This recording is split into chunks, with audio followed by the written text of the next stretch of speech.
This is episode 192 of A Link to the Cast, your weekly dose of video games and nerd culture ephemera, available everywhere good podcasts are sold. I am this week's party host. I am Mark Robinson. Dave Ryan is away on assignment. With me, as always, is the Roman Reigns of audio, Mr. Consistency. It's Jack Lazell. Jack, how are you? Holla. Yes, consistent, I would say. Very consistent.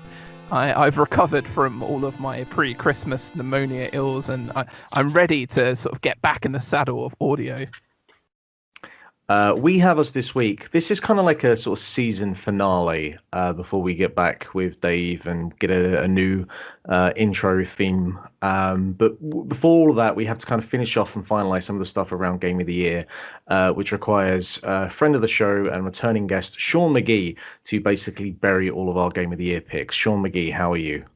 I'm fantastic. I'm excited to talk about some varied games.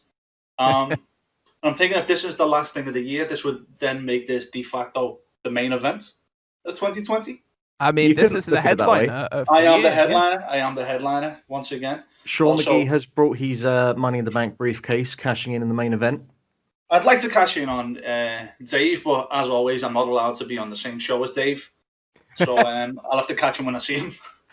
Yeah, that's a sort of equivalent of Mesut Ozil never playing football games during Rainbow Laces Week. But we move on.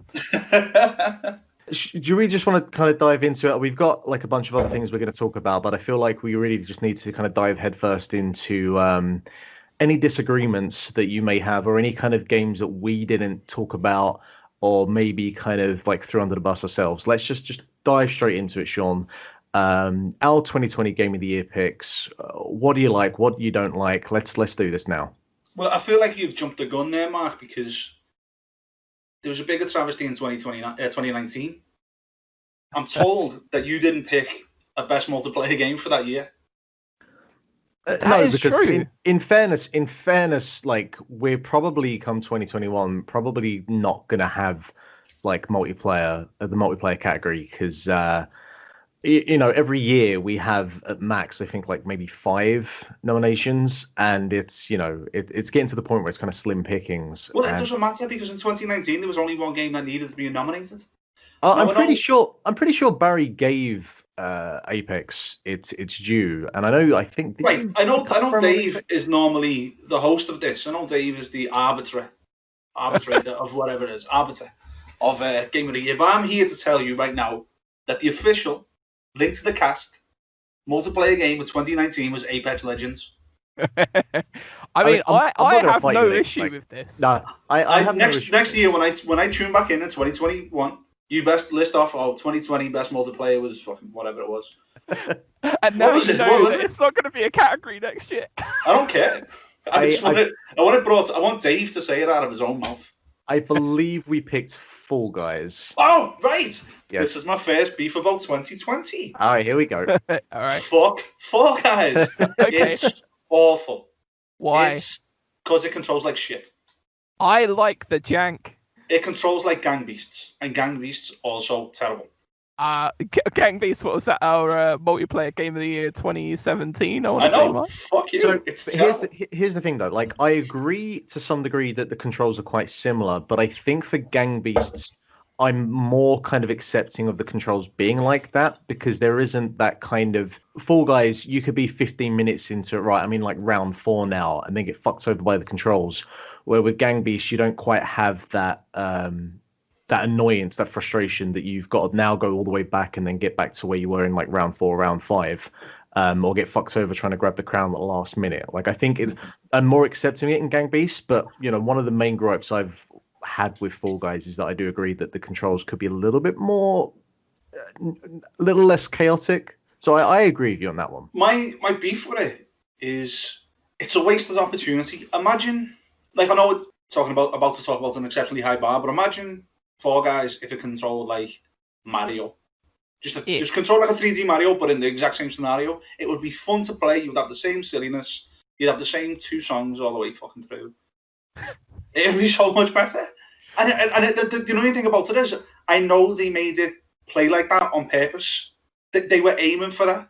Yeah, I mean, you don't the way it platforms, you kind of you know it's a design choice, and I think it's even something you get on board with it. Like as a guy who plays things like Apex Legends, Call of Duty, and stuff, like you have to be so precise with those kind of games, right? And I think when you go into something like Fall Guys, it must just throw you the fuck off because I think as well that the decision to keep the design or to go with that way is to kind of forcefully keep the skill bar quite low.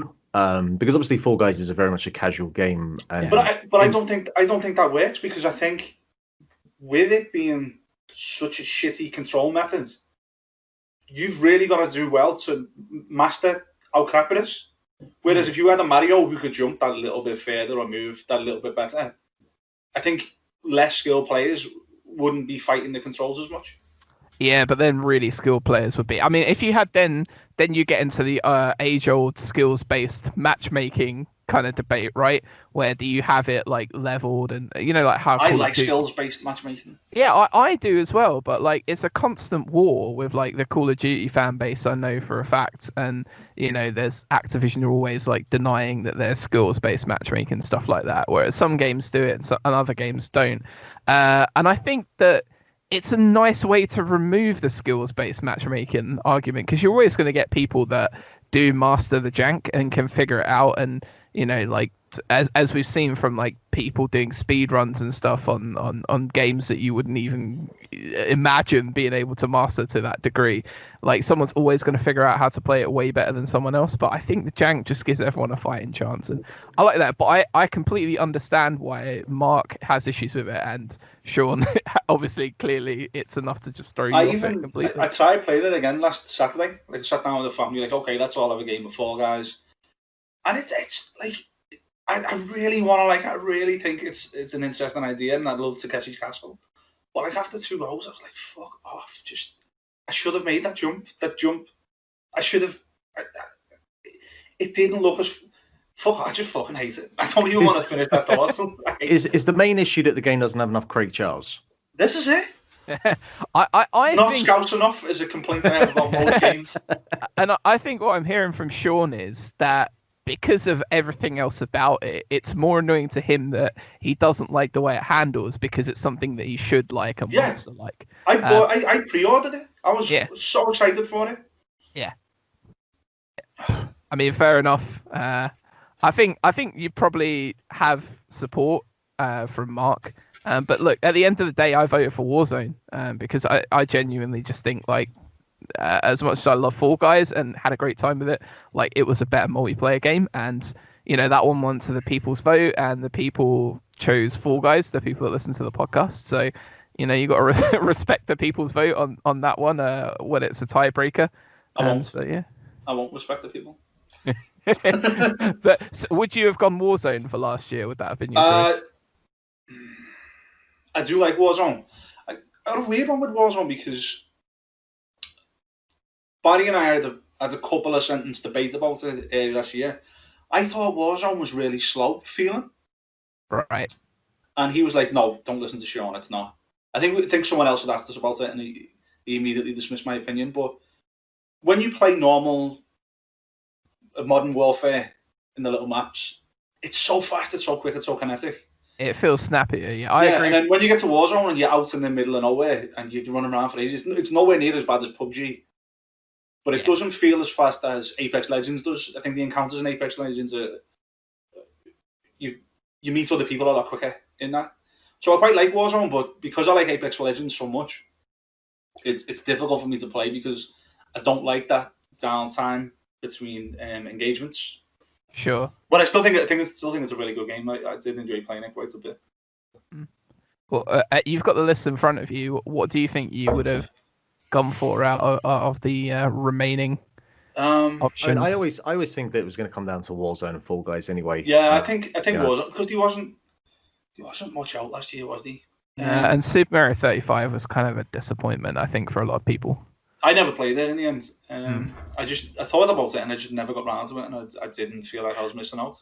Just imagine playing original Mario with a lot of players that are a lot better than you at it, and you consistently playing the first level of OG Mario 100 times. So and getting exactly destroyed. Like playing Tetris 99. See, like Tetris 99 was fun for me, and I won like multiple games of it because I know I'm really good I've at never won. Tetris, but I am absolutely shocking at Mario. Therefore, Super Mario 35 is never going to be something that I would have enjoyed. See, I got left. get into. I got left behind with Tetris because I played it to death on the original Game Boy, Same. and then never really touched it again until Puyo Tetris. But even then, I prefer the Puyo side, so I didn't really play much. So when I get into Tetris 99 and people like T-spinning and endless spinning and things like that, I don't know how to fucking do any of that. I have no idea. So like it was disheartening to realize that you weren't that good at Tetris as you thought you were. Yeah. I still think it's really good, but it's not for me. Sean, what else is on your? Because I saw that you had a brilliant post-it note On my beef list. Okay, yeah, so the beef list. Yeah, so I got one aimed at Mark. All right. I've just got it written down here. 2020 Hades equals 2014 Shadow of Mordor. Right. So I didn't quite understand what that meant. So please explain, and then I will. Well, I hadn't fully listened to your show yet, and I assumed that you were going to make Hades your game of the year because everyone else did. No, I was going to make it my game of the year because it was my game of the year. No, I meant the show. I meant the podcast as a whole was going to make a game of the year. I hadn't played Paradise Killer, so I didn't know how good it was. Okay. And everyone everywhere is like last year, Hades, game of the year. And it's like, it's because nothing else came out. It's okay. No, that's not okay. That's in fact, do you not have a category for okayest game? Yes, we do have the category. Yeah, I think it's much better than okayest game. Okayest game.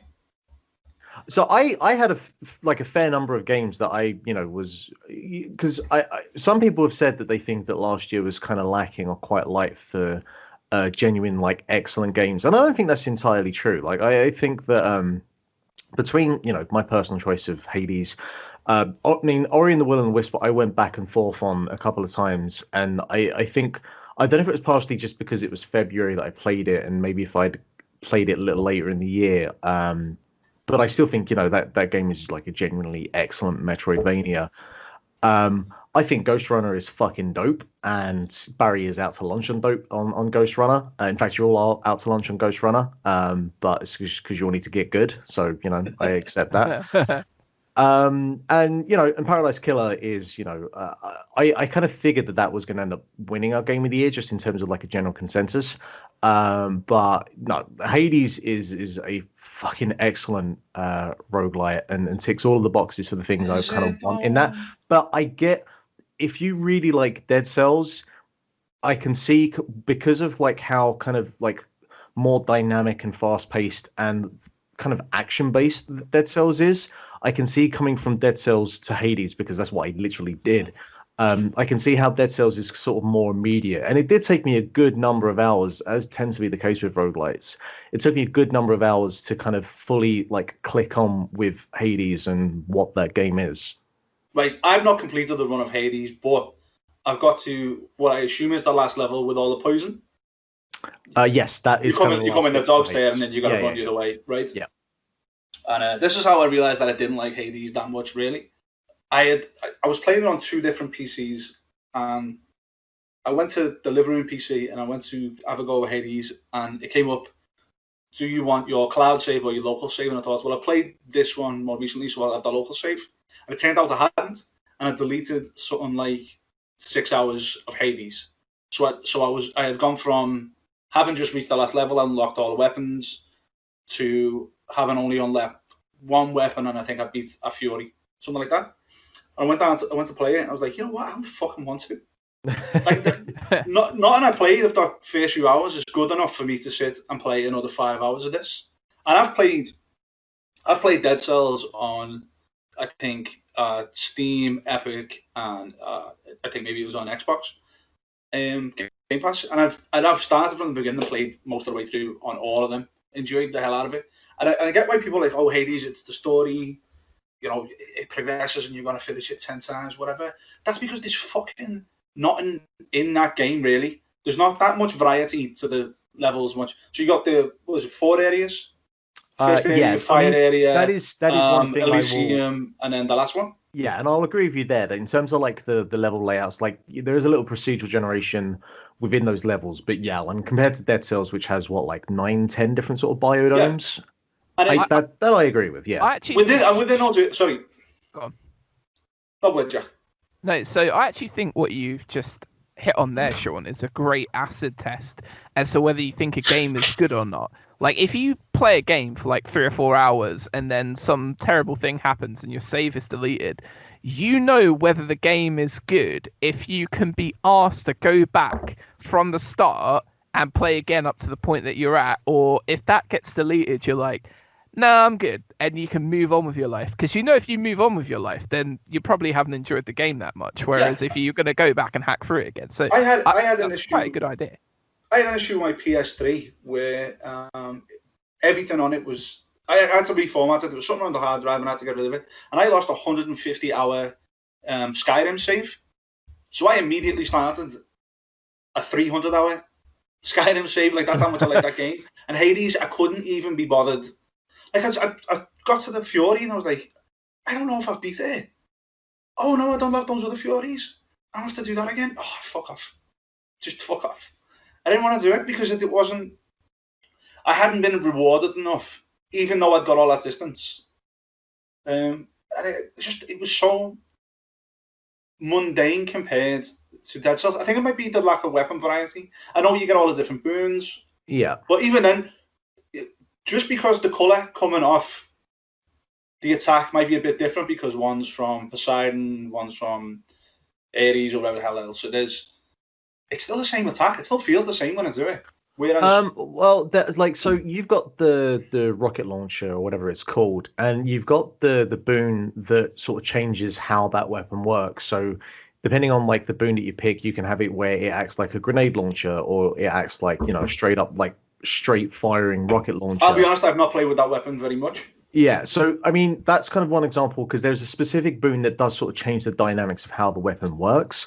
And you know, you can easily, and I wasn't really kind of tuned into the fact that that boon does that kind of thing, because I do think one of the weaknesses of the game is it doesn't really do a lot more to explain, like, you know, what these boons are and how effective they can be. And I do think that having some sort of like either kind of practice area or kind of like visual demonstration of like, hey, this is what this boon will do, would be a lot more would just be able to be a lot better. So there are kind of little aspects like that, and it is, again, it's one of those things that after you play for 20-30 hours that you've, you know, just decided to actually go and try that out and see, okay, I remember what that does now. And I definitely agree that Dead Cells is a hell of a lot more immediate, and I would agree with this, that you can just jump into Dead Cells on a new save and just start playing, and you know, I do agree with that. But I guess just because I did put in the 40 hours or so of Hades, that I'm at the other side of it. Having heard what you've just said, I'll go back to this comparison: 2020 Hades equals 2014 Shadow of Mordor. I feel that maybe now a little bit unfair because Hades doesn't have the Nemesis system, so it's not even as good as Shadow of Mordor. I mean, I didn't even like Shadow of Mordor, so. I love how he's like setting it up to defend and then just absolutely buries it. Hey, that is what we're here to do this week. Yeah, I only played a bit. I played about 10 hours of Shadow of Mordor, and I didn't do anything apart from the Nemesis system. I don't know anything about the plot of that game. I really fucking enjoyed those 10 hours. Sean, right, so poster of death. What's on it? Right. This was a Dave. Although it's my fault. Should have stopped listening before the Paradise Killer spoilers. Thank you, Dave. Just want to point that out. He's ruined that game. I can never play it now. Although I will blame Barry if I ever see him. Yeah. Fair. And finally, and this could possibly lead into the games I'm currently playing, is Ori Deserve Better. Jack. On the soundtrack? No, Game of the Year, Jack. Okay. Yeah. I see that you're the one that's eliminated it from the fucking list. Why? Well, when we got to that point, and it was games, I didn't so much as eliminate it as to more ask the question if the remaining games there had any defenders, and the consensus from the people that had played and enjoyed Ori was that the other games that were left on the list at that point, which was it the 5th game eliminated on? Yeah, because the last 5 games were that Miles Morales, Hades, Paradise Killer, Last of Us. Yeah. And the thing when it kind of gets down to that point is you're kind of playing politics, because if you've got, say, 2 out of the 5 games left, you kind of thinking, unless there's a general consensus, which I knew there wasn't with Ori and Hades, you kind of got to like find the middle ground. Like, okay, this one's going to go because I know I can at least get this into the top 3. And for me personally, like, I know that Ori was in my top 3. I'm fairly confident of that. But I had a feeling like there was no way for me. I wouldn't have had Last of Us 2 anywhere near my top 3. It's just not my kind of game. But like the fact is Dave and Barry spoke for 2 fucking hours about it, and then another 10 hours about it over the course of Game of the Year. You can't just Alex Navarro it. You've got to step up. No, right. Let's look at this list we've got right now. So it was never not going to be in the top 3. I knew that when we started. You're looking at your top 3 now. You got Paradise Killer. I've never played it. I've heard it's good. Okay, no problem with that being Game of the Year. I can't really speak about something I've not played, and now I can't play because Dave's fucked it for me. Second place, Last of Us Part 2. Trash, absolute trash. You could just go and watch The Road and play Siphon Filter. I would do that actually. It's a good afternoon. We'll play Siphon Filter after because it's fantastic. I haven't played it for so long. It's such a good game. The original, though, I've not played any like recent versions of it. No, me neither. I played the original. Yeah. And it's also, been so long. And we've discussed Hades crap. So Paradise Killer, maybe 1, Ori maybe 2, and then what else is on this list? Throw me a bone. Have you played Miles Morales? No, I've got a PS5. Paper Mario was class. I think Paper Mario was in my top 3. I thought it was really good. Yeah. It was just I've played. It's one of those games where I was playing. I was like, I really like 1,000 Year Door. Yeah, it's very good. So I just want to play 1,000 Year Door again. Yeah, I haven't played. I was kind of hoping are they re-releasing 1,000 Year Door on the Switch? I don't know. Not that they I'm aware should. of. Just a wrestling quest on its own, worth it. Yeah, it's a very good game. I love the original as well. Considering the last port that they did, I'm not confident that they wouldn't either just make it a bog standard port and not actually make it for 2020. Because then I don't have to set up my GameCube again. Did they eventually fix the camera in Sunshine in that remake so you can reverse it? I think they did add the inverted controls. Yeah. Awesome. Best Mario game. Thanks, Dan Reichert. It is. I fucking love Sunshine. Do you know? To me, it's a tie for 64 and Odyssey. I can't see the problem with that is the N64 is a trash console. Yeah, please let's not. I was saving that for Pokemon Snap, but sure. But Odyssey was great, right? Did you like Odyssey? I played some of it. I think the problem was we've only got one Switch in the house and it's Lucas's, so he was playing it quite a bit. So I played a little bit with him, but I quite enjoyed it. I thought it was good. Yeah, I would love Fall Guys to control like that. I mean, if it would, yeah, it would have been perfect. I just feel like that was a perfect distillation of like a current gen or previous gen now Mario platformer. Like they just knocked it out of the park. Yeah, I think it's fantastic. It doesn't. The thing about Sunshine that I really always liked is it feels like nothing else Mario ever. I know it's a Mario platformer and they have those bastard hard platforming like 3D sections, where you're floating in the middle of nowhere. I genuinely love those bits. They're great, right? But the game with just the way that the controls and the soaking shit, and it's really cool and it's really brave. It's like after you've done 64. To do something like that with like this completely original idea of like what you're going to do with the Mario platformer and it feeling way different. Like the reason people love the Galaxy games so much is because it kind of took them back to 64, right? Yep. Sunshine is just this weird little oddity, like this weird experiment in the end, and you either get it and you think it's great or it alienates you, and it alienated way too many people. Yeah. The camera in it is very difficult at times. Not even just on those levels. There's a bit. There's a level in a theme park that makes it really difficult to do. I was literally going to fucking say the theme park level, like trying to get all of the coins and there's something else as well. Actually, no. There's a bit. No, it's not even with the camera, but there's a bit where you got like the beach outside, and there's the cannon at the other end, and you have to get like the bombs to walk up the steps towards the cannon. And I was there for what should have taken me 2 minutes, took about half an hour, just because it was so fucking clunky and awkward. And I was like, I don't. Sorry, I thought you'd finished. No, I was gonna say it's just I don't remember them being that pissed off when I played it the first time around.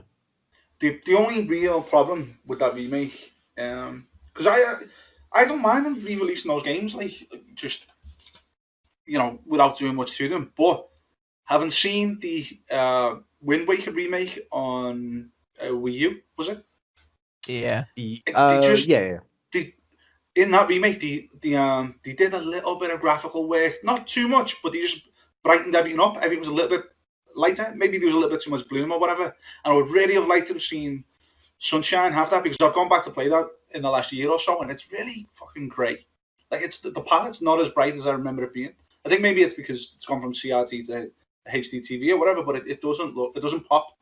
And I really would have liked if they just give it that Wind Waker treatment. Sure, yeah.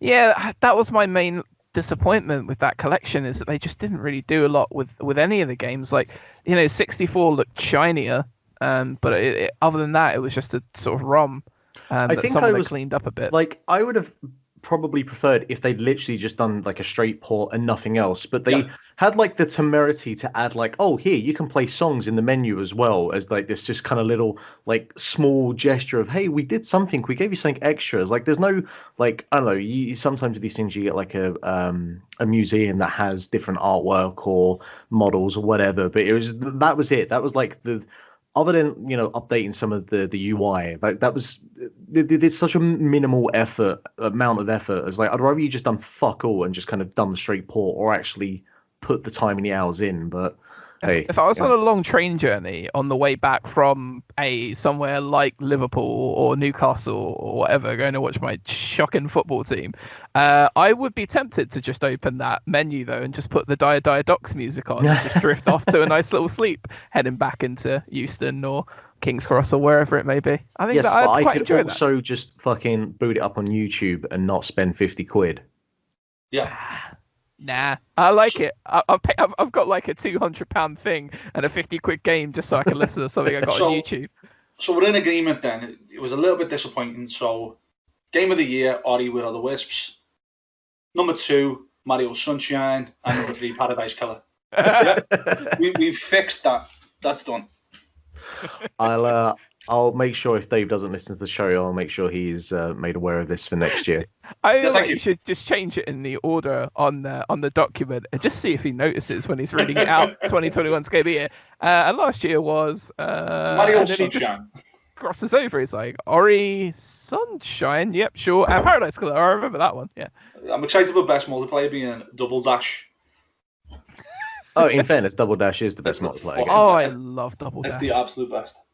So good, isn't it? Like every racing game, even like Forza Horizon, should have Baby Park. Yeah. I think we discussed that last time I was on. Probably. Nothing I've ever played in a racing game has ever felt as happy and just easy and just bringing me joy to control, like the actual movement of your car, than Double Dash. It's the best Mario Kart racing game in the way it feels. 8 actually got quite close. Yeah, 8's really good. Yeah, 8 is very good. It got quite close, but you know what? It just doesn't feel like Double Dash. There's something about the way that controls that is better than any Mario Kart game and pretty much any racing game I think I've ever played. Yeah. All right. Anything else to finish off Game of the Year thoughts before we move on? Just one last thought. I'll have to give you credit where it's due. Backpack Cat was the goodest boy. Yeah, great. That is correct.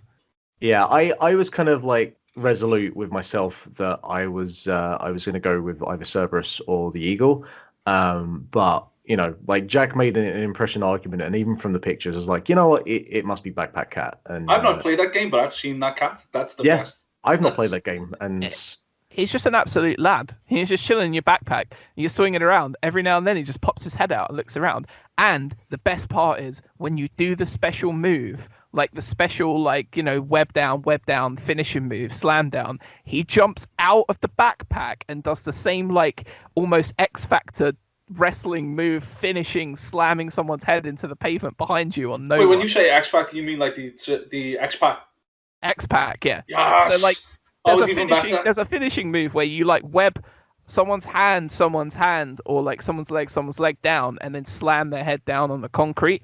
And as like Miles does that for real, and then Backpack Cat jumps out and he does the move with you, and it just, the first time I saw it, I had to pause the game because I was laughing so much. I was just like, I can't fucking believe they put that in. It's so good. It's like one of those tiny little things where it was just like somebody on the lunch break, and they're like, this little detail in this game, and there's so many things about Miles Morales that I think that where it's like this little detail just makes this game like 5% better, and I'm gonna go and fucking put it in.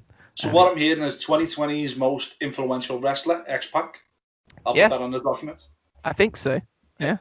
Throw up the rock hand, brother. I absolutely love X-Pac. Too sweet. Yeah, I do too. I always loved X-Pac. I don't even know why. And then I see him on Twitter and I love him even more. My wedding's this year, right? And I only found out very recently that I'm also allowed to have theme music when I come out. I thought you were going to say, and I have got Sean Waltman. No, he blocked me off Twitter a few years ago. That's not a problem now because I'm also blocked. But he blocked me on Twitter a few years ago because I kept asking if the pack in X-Pac stand for points of crotch. That's an excellent point. But how much money do you think it would cost, right, to get Sean Waltman to either A, come on your bachelor party / stag party / whatever nation you happen to be from, translation version of that, or just generally to be one of your ushers, or like standing, like you have your best man and someone else, and then just X-Pac, standing there and like, walking arm in arm down the thing with one of the bridesmaids. How much you reckon you'd honestly just after the coronavirus pandemic, he's probably looking for work. Yeah, well, he's got that podcast money coming in, hasn't he? Oh, has he? He's got a podcast? I'm pretty sure he has a podcast. Does he talk about rupturing his asshole? I've never listened to it, but maybe he does. One of the most horrific injuries anyone could possibly do. Does the pack in X-Pac stand for poor asshole chap? So, we'll quickly glance over what we've been watching. I've actually been watching a ton of stuff, but I think the one thing between me and Jack, and I'm sure Sean is going to contest this. I've left a note on it.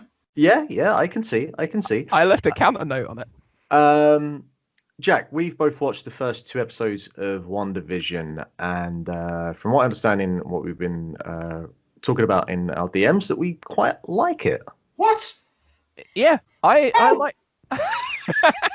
I like it. Here's why I like it, Sean, and then we'll absolutely give you the power of rebuttal here, right?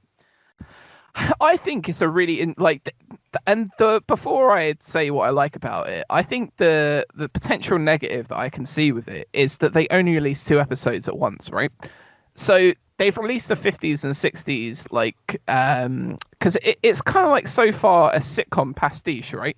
Of like classic American TV, like I Dream of Jeannie, Bewitched style sitcoms, but like centered around Scarlet Witch, who's clearly creating this universe, and they just have those moments of like uncomfortable creepiness as like people are trying to break through, and it's loosely based around, which I think Sean was kind of in the notes like gonna allude to it, and the House of M storyline, in which Scarlet Witch has a breakdown and kind of creates this alternative version of reality where like every superhero in Marvel Comics is kind of changed, and lots of them don't realize it, and it's only like Wolverine who's trying to go around and figure out what's going on because he still has his memories and no one else does, right?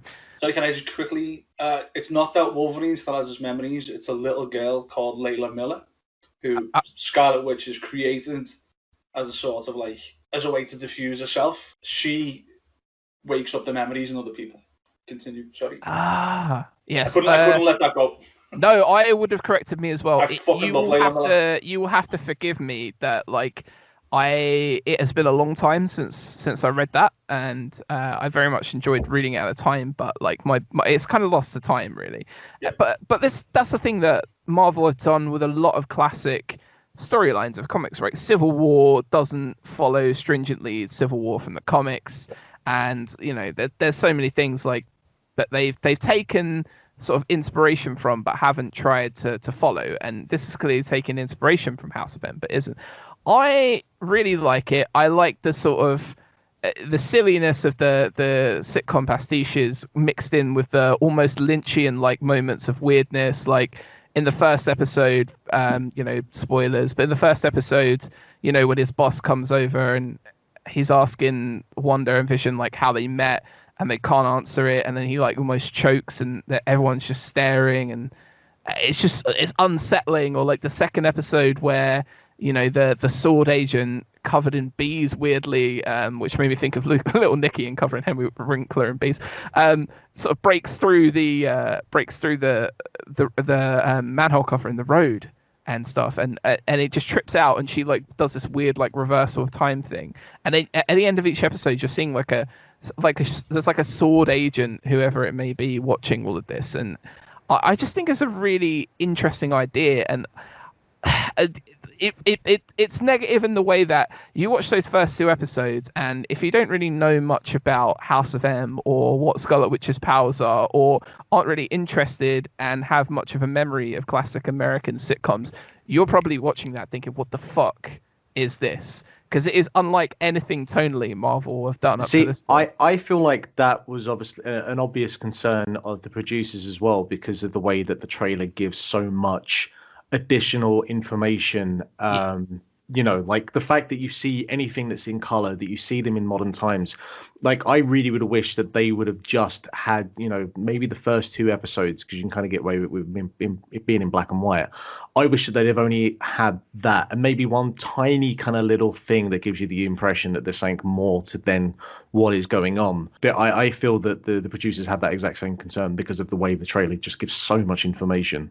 Sure. Is there anything else? Like, it seems to me like there's so much of it that's kind of uncovered, and I can't say that straight away it's a smash hit because it isn't, but what it is intriguing, and it makes me want to continue watching just to see what they do with the sort of House of M bastardization / pastiche, and clearly what they're going to lead to with, like, we know there's going to be like a Spider-Verse movie, and then the concept of fracturing universes, which was kind of really briefly hinted at by the Ancient One in Avengers Endgame, but you've got like Multiverse of Madness as the Doctor Strange next movie title and stuff, so it's clear that they're going multiverse, and I don't know who they build up as the main villain in this sort of multiverse thing, and how they're going to handle that. But it's just an interesting idea, and I think without all of that knowledge and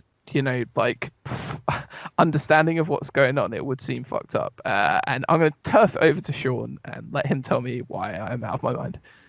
Oh, I hate it.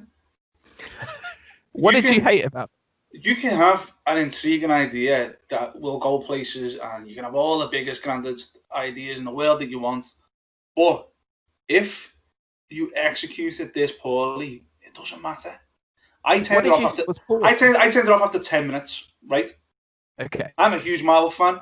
I'm a huge X-Men fan. I know Scarlet Witch isn't a mutant anymore, whatever, but but I mean, she is. I think they will. No, she's not a mutant in comics anymore. Yeah, I don't know, but the dad's not Magneto anymore. No, but do you think that in the MCU they kind of move? I think they will. I think they'll move her back into being a mutant. Yeah, that's what I think too. It doesn't matter if I don't want to see a single second of the thing you're doing. I was watching it with my stepson Lucas, and we were watching it for about 5 minutes. He's like, "Is this it? Is this the thing that you wanted to watch?" I was like, "I thought so, but it's terrible." If they had hinted at something immediately, like straight away hinted at something in the background, and then give me this "I Love Lucy" bullshit, I'd been like, "Oh, hey, well, maybe." But I was sitting there for 10 minutes listening to jokes about fucking using a typewriter, and I'm not a machine, and the neighbours come in, and you're not married. It's fucking awful. It is painful to watch. And even if everything in the background's weird and away in the buildings or something, and it's something that I'm interested in, that I want to see, I don't care. I don't want to have to get through 6 episodes? Yeah. So 3 hours of shite. Or maybe 2.5 hours of shite before I get maybe there. it's 8 actually. I'm not sure. I don't want to see it. Like I want to know where it goes, and I'm looking forward to whatever the next thing is, whatever comes out of it. But I don't want to watch I Dream of Jeannie. I didn't want to watch it when I was kids. I don't want to watch it now. I'm not from the 50s. Every one of those jokes in that show has been built upon and built upon and built upon to the point where we are now, where humour is entirely different. And I don't want to hear about your boss coming over for dinner. I don't care. I've seen it in everything. It was in the Flintstones. It's in the Jetsons. It's probably in fucking Harry and the Hendersons. It's probably in Seinfeld. It's definitely in the Simpsons. Which is a great sitcom ever, of course. I don't want to fucking see it. I am really curious to see like how the tone shifts over the next couple of episodes, and I think one of the second episode was massive. Like it got way weirder in the second episode. Yeah. So I agree with what you said before, and I think I said it myself on Twitter. Still banned on Friday. If they'd released it all at once, and someone I knew could have watched it all and told me, okay, at this exact point is when it pays off, I thought, okay, maybe I'll give it a go. But I'm not going to fucking sit. Like, when I watched The Mandalorian, episode 1 I was in, sold immediately. This is great. Agree. This is Samurai Jack in space. I'm in. Yeah. This is I Love Lucy with characters that are fucking boring in the Avengers films. Vision's boring as fuck. Scarlet Witch, pick an accent. They're not good characters in the films. So to just have them in a scenario that I hate, fuck off. I could not agree more with pick an accent. Like I did an MCU rewatch over Christmas and stuff, spending a lot of time in my room with my pneumonia, and it is absolutely shocking how bad her accent is in Age of Ultron. And then like, it's just sort of like they're like the damage control. They're gonna gradually phase it out, and it gets less and less. Doesn't she give up on the accent by the end of that fucking film? Let alone in future. No. I tried watching Age of Ultron and never got to the end of it again. About 4 weeks ago. Yeah, it's not a great movie. It was actually worse than I remembered it when I was watching it back. Again, the start of that movie is so promising, where they take out the base and stuff and take out Strucker, and you're like, okay, it's kind of what they did in Endgame. They did it way better in Endgame, obviously, but you take out what you sort of have built up in forward footage as the main villain, and then you're kind of like, oh shit, so like how's this gonna go? And then they do the scene where like they're all at a party and they're mixing, and they have the thing with Thor's hammer, which kind of sets up the Captain America reveal eventually, spoiler alert. And then you see like the twisted, broken robots and stuff. That's fucking amazing. Oh, it's so cool. It's so cool. And then the rest of the movie sucks, man. Like, it's not that good for the rest of the film. The introduced characters that I like in the rest of the film, and I'm like, oh, you're Ulysses Claw, right? That's exactly what I was thinking of. Yeah, and he's good in the Black Panther film. Yeah, it's just a shame they killed him off. Like, I quite like. I mean, Andy Serkis must have been like, for years and years, I want to be in a big franchise and actually be myself, not like some twisted demon like who fucking lives in a fucking cave. I want to be me, and he was killing it. Like, he was so good. And yeah, then they kill him off in Black Panther, and I get it. It made sense. I like the moments in Black Panther, but I just think to myself, but I would like to see more of. Yeah. Oh, by the way, and then I watched Black Panther, and I was like, you know what? I loved watching this. And this is even better than I remember it. Like, Michael B. Jordan kicks so much ass in that movie. Mm-hmm. He fucking rules. And you know what? I am with him all the way until the first time, like, he hits, like, when he actually gets the flower and stuff that gives him the powers of the Black Panther, and then he, like, picks that woman up by her throat and it's like, burn all the flowers. Up to that point in the movie, I am 100% on his side. And then it's just that switch flip. And you're like, oh no, this guy's a monster. The girlfriend that he has early in that film, does Claw kill her? No, I don't know. I think she just disappears, kind of thing. Yeah. Because I was going to say that would be the only other moment, like whatever happened to there, he didn't seem to be bothered about it. But none of us can remember it, so none of us were bothered. No, I have no idea how. I have no idea how they do that second film now, considering the three best elements of it either were killed off in the film or, sadly not with us anymore. I don't know how that second film looks now. Oh, and by the way, the coolest Black Panther is Black Panther in Civil War. Like, he is so fucking, when he's just just trying to hunt down the man he thinks killed his father. Like that bit where he's like, where Hawkeye's like, And he's like, I don't care, and just smashes the fuck out of him and runs past him. I'm like, hell yeah, Black Panther. But yeah. Anyway, so before I do a full MCU recap, I completely understand all of Sean's points, because like that is the one thing that I felt uncomfortable about, is that you're just giving me 2 episodes of this. Like, if I had the whole thing, I mean, if it's that much of a turnoff, then like you're gonna lose Sean and people like Sean, who think it's fucking stupid, which I understand, because it's a pastiche of things that people like in pop culture have kind of disappeared and evaporated. And you could do that pastiche and have good jokes. Like you could just have it black and white, have the same scenario but better writing. See, like, the second they stick to the bit too closely, and it's like, well, yeah. There's a reason that no one watches I Love Lucy now. But here's the thing: I want you to watch that second episode though, because I'm not going. That's fine. But I do think the second episode, like the first episode I was a bit like, yeah, okay, this is interesting. The second episode, the jokes are funnier. Like Paul Bettany is really good, I think, and like I saw a comparison like that he was doing his best Aid Edmondson impersonation. Yes, and I think there's a little bit to it. Though I do think that from everything Sean's saying, the magician show bit will drive him insane and he will hate it. Yeah, but it at least makes sense, and they at least like use their powers and stuff. Yeah. And then right after that, you've got the bit where the fucking dude comes through the manhole cover, and it's trippy as fuck. And that actually made me feel like the sort of goosebumps came up, and it made me feel really uncomfortable. And when she just loses it, and she's like, no, and she just rewinds and snaps everything back to where it was, I was like, wow, what the fuck? And it was just like a psychotic break. And I just think it's such an interesting idea. But yeah, I get it. I completely get it. If it's not, I don't think it is for everybody. But I'm staying with it. I want to see. There is the wider conversation as well, and we briefly touched on it there about Disney only releasing the first 2 episodes, and we have gotten into this sort of system now where with Netflix, where they'll just drop the season and you can just binge watch it in one go. And not all shows that are overall deemed to be excellent, they don't always start off strong, and obviously like Mandalorian is an exception.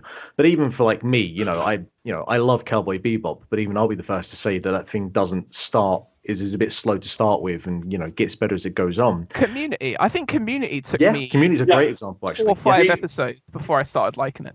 I watched that with my fiance last summer, and I had to sit down and say, look, we're probably not going to like any of these first 5 episodes, but I can guarantee you that we're going to hit a point where the Dean starts wearing outfits, and it's good from then on. Yeah. Oh my god, Jim Rash, like somebody fucking. Yeah. He's got a Tina Turner the clock's back. Oh. Like I'm watching the US Office at the moment, and I think that show gets better once it gets past trying to be the UK Office. So yeah, I do think that would the conversation be completely different if we'd obviously had the entire series here and could binge watch it because one thing I will say is I'm fucking thankful that the episodes are only like 20-25 minutes long. I want more shows to get back into the habit of doing that. It's what made Mandalorian so easy to fly through there.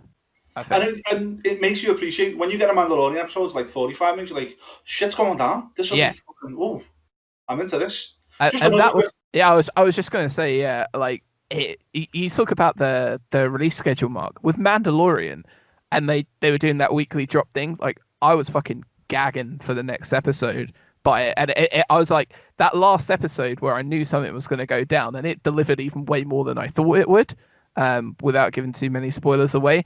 Like that worked because it just made me appreciate it even more, like waking up early on Fridays and fucking tearing into that new episode of Mandalorian, and it got me excited. Whereas is it Disney that are specifically doing this kind of week by week drop then? No, because Amazon did that with The Boys last year as well, and that was that was another one where I was like week by week, like fuck, gotta get to Thursday or Friday, whenever it was, because it was so good. Every episode of The Boys as well was just like, what the fuck have they done this week? Oh fuck me, man, so good. That show's great. Yeah, agreed. Yeah, so sorry, mate. What were you going to say? One last point about WandaVision as well. It's fucking doing me head in. I know you've just done it. And I don't mean this as an attack on you. Everyone going, oh, it's exactly like House of M. It's House of M. House of M is this giant grand thing that changes the entire world. It's got loads of interesting characters. Yeah. And it's ins and outs, and everyone you want to see is subverted. There's a short run comic of the Vision from about 2016, where Vision goes and builds himself like a typical 1950s family. He's got a robot daughter, robot wife, and that. Yes, And I've never read that, but I've seen the shit, screenshot. and it's the most unappealing thing you've ever seen in your entire life. And this is that. I know people say no to House of M because she's changing reality, whatever. She's the fucking Scarlet Witch. She changes reality all the time. This is the Vision series. What was that fucking first book called? Little Worse Than a Man. It's that crap. It's not the good thing. Yeah, but that's why I was saying, like, it isn't House of M. It doesn't deserve the comparison to House of M. It's kind of like, you know, the in Iron Man 3 where they took like bits of like Extremis. Yeah. It was like nowhere near like that. But you can do that well because they did it. They did it all right. Infinity War. Is it? Infinity War's the first one, and then Endgame. Yeah. Infinity War is quite heavily ripped from Jonathan Hickman's run on Avengers, New Avengers, and the Infinity event leading into Secret Wars. So things like the invasion of Wakanda, the Black Order, all of that's from those comics. And by the way, how much short shrift did the Black Order get? Man, fuck. Supergiant's not even there. I hate it. But I remember now. Fucking, I left the cinema pissed off at the end of that film because they bodied all the Black Order. I was so angry. But it was because the on-screen portrayal of them was fantastic. Every one of them, apart from they didn't have Supergiant in, I think they changed one lad's name. I can't remember what it was now. Corvus Glaive? No, Corvus Glaive's the lad's name. It's the big lad. Oh yeah, I can't remember. Fuck, I should know this. I just read this comic the other week as well. I haven't read it for like it's like 3 or 4 years old. Maybe more. Maybe like no, it's more than that because Secret Wars was 2013, so it would have started. Yeah, because it starts from. I was still working for the library. It starts from Jonathan Hickman's run on Fantastic Four from 2010. Then it runs to the end of that to New Avengers and Avengers into Infinity. Yeah. Into time runs out, New Avengers and Avengers become one comic. I'm staring at my Infinity copies right now. I can't be bothered to go up and get them, but I'm still working for the library, and I think I haven't worked in the library in like 6 or 7 years when that came out, and I read those Infinity, and I liked them so much that I actually went and bought them. Yeah, I get people to read it all the time. I love it so much. It's wicked, yeah. And that film was a really good way of compressing elements of that into something you can put in the screen. Agreed. And I still feel like the biggest comparison in terms of tone was they just went full Empire Strikes Back. And like to me that is Marvel's Empire Strikes Back, where like there are lots of people that you care about left at the end, but they're all fucking broken and they have no idea what the fuck they're going to do. Yeah. And there's that moment at the end where they're all just sort of looking around and they don't really understand what's happening. That's the sadder thing of that film, because when everyone dies, me, you, and everyone watching it goes, well, there's an Infinity Gauntlet there. Yeah.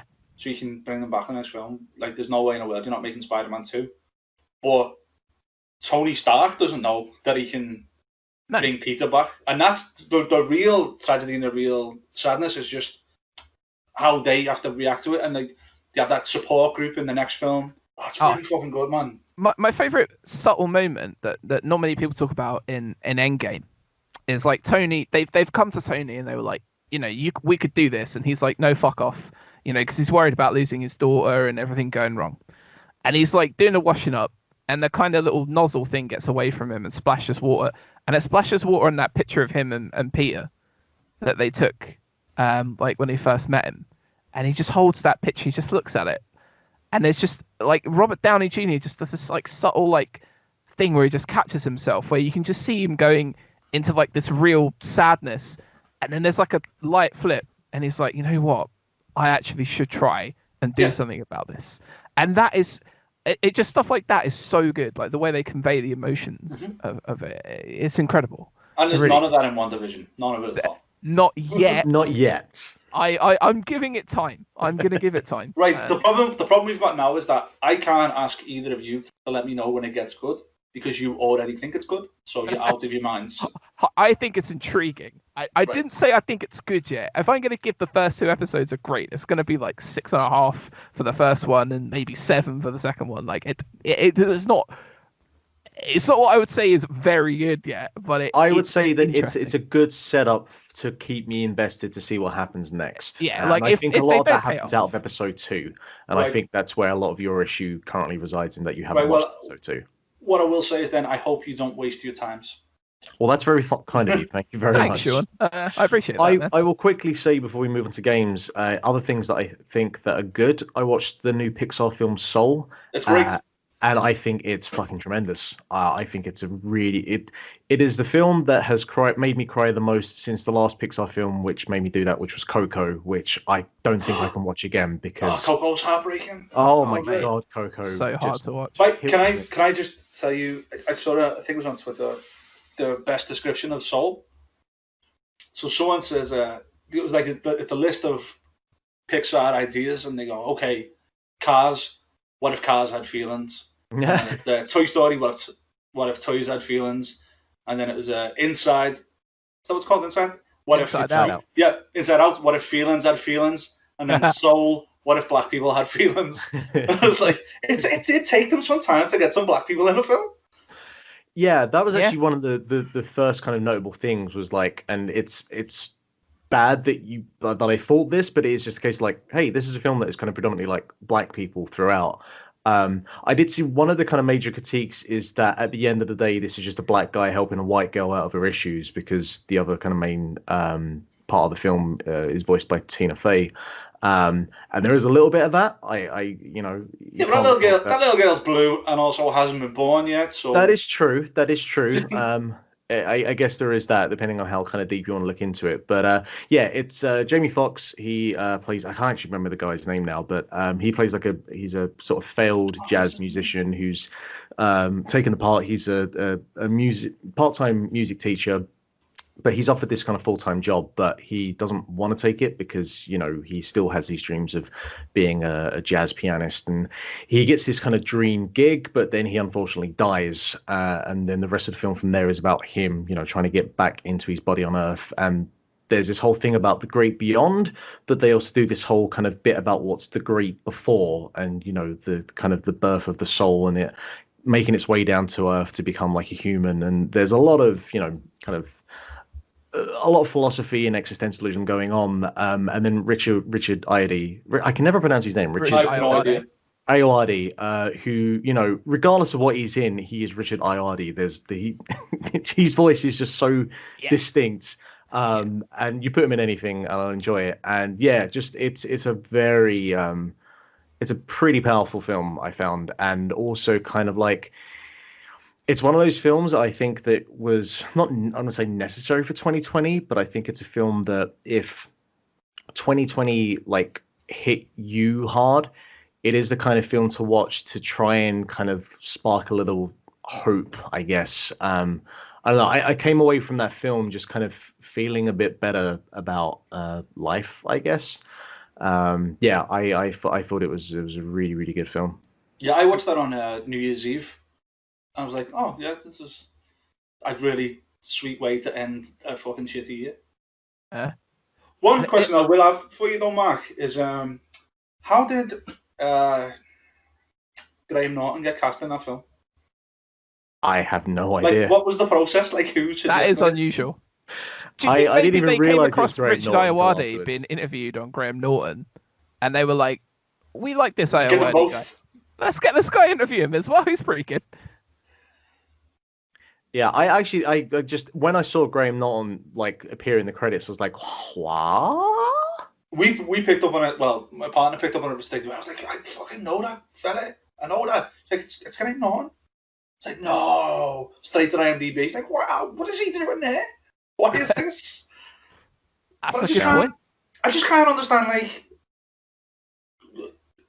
like at what point did someone go? Oh, you know what we need? Have you heard of this like little Irish fella who works in England? Let's get him in. Like, fucking, unless they were just watching Old Father Ted.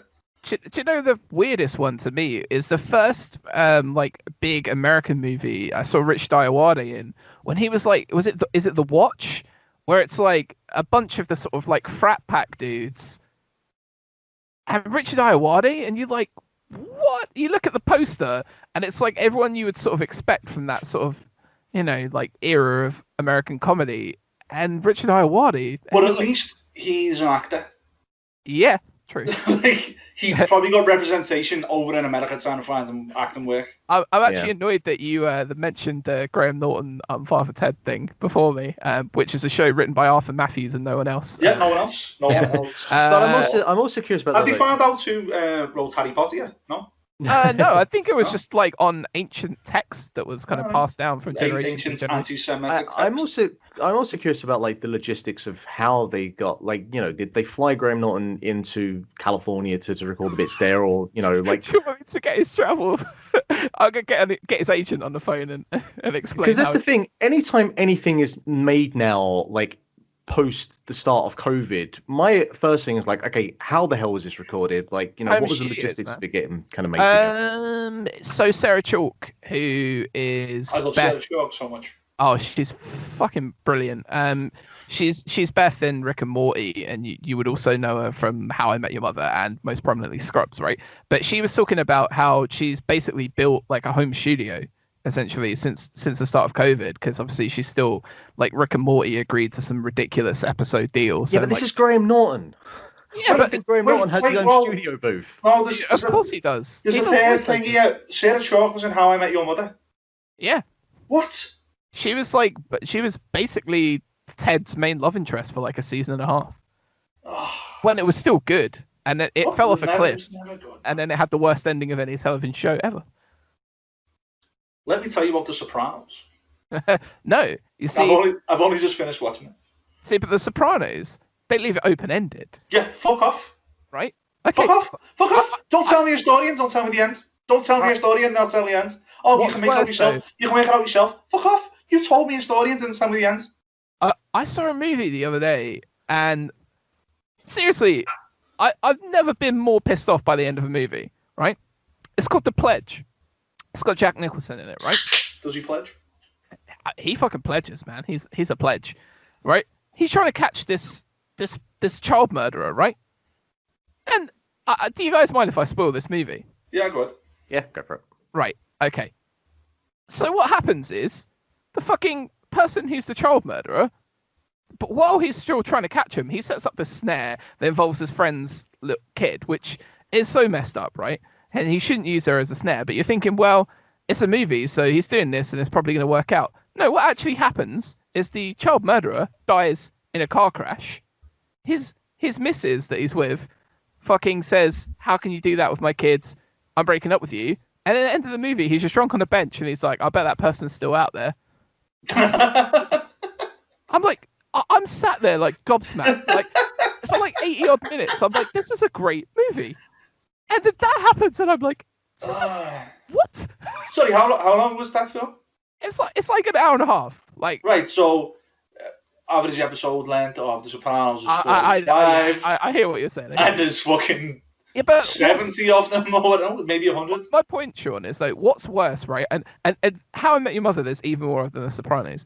What's worse is an ending that you can interpret for yourself either way, or an ending that is so bad that it ruins the entire show for you because it's so unsatisfying and horrible, like Game of Thrones. Yeah, I was gonna say, as you were saying, I was like, yeah, Game of Thrones made me never want to see Game of Thrones again. I would stand on the rooftops and argue that The Sopranos ending is 100 times better than Game of Thrones because of what happened in season 8 of Game of Thrones. But right. What is writing a bad ending worse than being so cowardly you write no ending?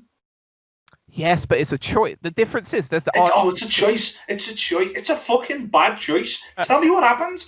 I think the only thing worse than an open-ended ending is an ending where the person had amnesia and none of it ever happened. Or they wake up and they're like, and it was all a dream. You know the thing with Sopranos as well is I think fucking Brian Alvarez spoiled it for me in like 2008 or something like that, or whenever it was. I literally Brian Alvarez on the list of people Sean would bury on this podcast. Yeah, I fucking hate. No, I like Barry Alvarez. He's alright. But the podcast I was listening to, I'm pretty sure it was fucking him or Vinny, and he said, "Oh, Tony's in fucking trouble with the New York Mafia, and then there's shootouts, and then at the end of the show, Tony's sat back in a chair, and it all fades to black." And I thought, "Oh, Tony's been shot. It fades to black, and you don't know if he's lived or died." And it's not even that. He's just having tea with his missus and his kids, and the door. And someone walks in the toilet, yeah, and then it goes off, and it's like, cool. But I mean, and then Janie plays. To me, it's pretty certain that that person's in there to kill him. Like, yeah, but Tony is a capable killer. Tony can possibly turn around and kill this guy. Yeah, yeah. But here's the thing, right? If the people that are listening to this on Twitter right now, what's worse, a TV show? On Twitter, where I'm banned from. Thanks, mate. All right. Well, this is only gonna last a week or whatever, isn't it? Like, to be honest, right, as soon as I can get them to act, something's broke on their end. They asked me to verify my phone number, and then I pressed the button, and it didn't call me. But my last tweet before this happened was about QAnon, so I think they think I'm a terrorist or something. I don't know. Well, you can clear your name here. We know you as socially conscious Sean McGee.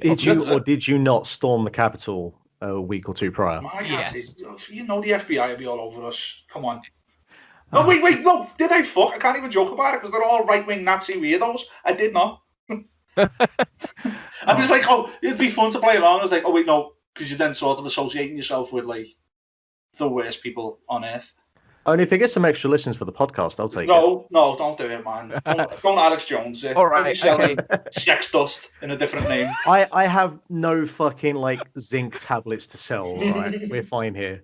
I want to get tiger blood, so I want to take some zinc tablets. So sorry, what is this tangent? Yeah, so Twitter poll, bad ending, no ending. Yeah, so yeah, what's worse, an ending that completely fucking ruins the show for you, like Game of Thrones, or an ending like Sopranos where it kind of lets you interpret your own idea? And like, what is your favorite ending of a show? Like, I never watched 6 Feet Under all the way through, but I heard about the way they ended the show and watched the end of the show basically, and it's so genius. Like, you're seeing how, like, these people that run this funeral parlor, and the ending of the show is how they die, like all of their deaths, and it's fucking brilliant. Like, it's a really, like, for quite a grave show anyway. It's like a really great idea to end the show, but like, I just feel like a bad ending to a show is 10 times worse than an open ending. You know what, Sean? You've been playing Pokemon Go. Tell me about it. Right. Immediately. Before we start, I'm going to talk about Pokemon Go, but I believe Brian Rose is a friend of the show. He is. Yeah, he's been on. So if you're listening, Brian, I sent you a gift in Pokemon Go in August that you've not opened and you've not reciprocated. And there is a possible chance he's not playing Pokemon Go at this time. I don't care. If he's listening, fucking re-download it. Send me a gift. Open your gift. Yeah. Right. Get a man some XP. That's Pokemon Go note number 1. Pokemon Go note number 2. Farfetch'd. Have any of you had to evolve a Farfetch'd lately? Or into a Surfetch'd? Yes. Yeah. Have you seen the process? Yeah. What is it? Is it? Oh, wait, hang on. Is Farfetch'd the 10 excellent throws? You're fucking right, it is. Yeah. Get fucked. Wait, is it 10 in a row? No. Fucking Jesus Christ, I had to throw my phone out the window. It's 10. It's 10. Because I remember the first time I saw do 5 great throws in a row, and I was like, well, this is never going to fucking happen. But then you get Spinder, which is cool. Yeah. But don't be giving me throw 10 excellent throws, and then every fucking Pokemon outside my house for 4 weeks is a Joltik or something of that size. The smallest possible. Just get fucked, man. I've got the curveball down, but I swear to God, like, trying to do a curveball and get like a great on a Trubbish is just impossible. Yeah. It's so fucking far away. the Sork ball is just the goes same. careening past it. The Sork, worst absolute pain in ones, the ass. yeah, it's the worst one. Sean's like nailed it. Is Sork, and like Hitmonlee is ridiculously far away for some Yeah. reason as well. It's so strange because it doesn't, because of the size of it, you don't at first fully realise how far away it is. Also, in that, I got a chat. So what I do with Pokemon Go, I don't know if you're the same. I've always got nearly too many items. Yeah, So I bit them off. I delete any Pokeballs I get that aren't Ultra Balls. I have none of them, so I've Just delete berries. no, because I use them. Yeah, but you don't like. It's so easy to get more berries. Yeah, I that know. you never need more I than need like use 20. Pineapps and golden Yeah, rags. I need pineapple. Well, I need the pineapples for the excellent thing, right? But the problem then was I only had Ultra Balls. So on the rare occasion that I did get a Chansey or some motherfucker, I caught it first throw. So like I can't farm excellence on one big Pokemon because I was catching them fucking straight away. So Snover is Yeah, Snover's your yeah, boy. Snover's where I got 4 of those excellents. So do you know what they're easy? So Groudon and Kyogre in raids right now. Groudon is one of the easiest layup excellence you're going to get because it fills the whole screen. But then I gotta get fucking. This is beef number 3. We were about to go through. Have you got a post-it for Pokemon Go? I like Yeah, it's the in idea front that of me Sean now. just has post-its for everything in life that pisses him off. It's in front of me now. Right. I love this so much. I've got to get 4 fucking legendaries from raids. I haven't got that many fucking remote raid passes. No one's allowed out. I've just had coronavirus up until a couple of days ago. I've only just been allowed back out the house. I am So I very can't- happy to hear that you are well now. Yeah, I was very annoyed by this because if we'd have recorded the podcast last week when we were supposed to, I was really looking forward to one-upping your pneumonia by having the Rona. But I wish I had Rona. Like I'd have recovered quicker. oh, it was fucking horrible, man. Took me like Absolutely a month horrible. to recover from pneumonia. I swear to God, and like I had to call medical attention like 3 times when I had pneumonia. Like it was that bad. Let me tell you about my fucking year so far. Jack. Is this a misery contest? Oh, mate, let me tell you. COVID and catching Groudons. So, late December, we're gonna let's say me last 4 weeks. Most of it's this year, but last 3 to 4 weeks. This sounds like I'm going to say something really funny. No, I'm not. Late December, we found out a close family member of my fiance's has got cancer. So, like, we were reeling from that. Yeah, that's. Then we get into the new year. He's just had a biopsy, whatever. It turns out no bone cancer. It's all treatable. It's fine. So that's okay. Oh, that's great. But we didn't know that, right? So we have that. Yeah. Then I think it was 4 days or 5 days into the year. And then we're all sick. We're all sick from New Year onwards. So me, partner, stepson, all sick. 4 or 5 days in, my partner feels a bit better. She decides she's going to go for a run, gets in the car, drives to like local secluded wooded area to have a little run.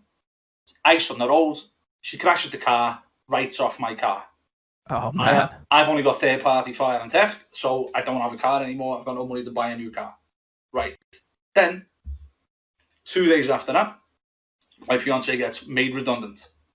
Oh. Then, 2 days after that, she has a COVID test. It turns out the reason we've all been sick for 2-3 weeks is because we all had coronavirus. And then, I went to record the podcast and you didn't turn up. It's fucking just as bad as everything else. Do you know why I didn't turn up? Because you were asleep because of pneumonia? Yeah, I had pneumonia, and then because I'd kind of not really gone out much for like 3-4 weeks, like I started getting really bad foot pain, and they said it was gout, which is like an old man disease. You pirate. Yeah, I know.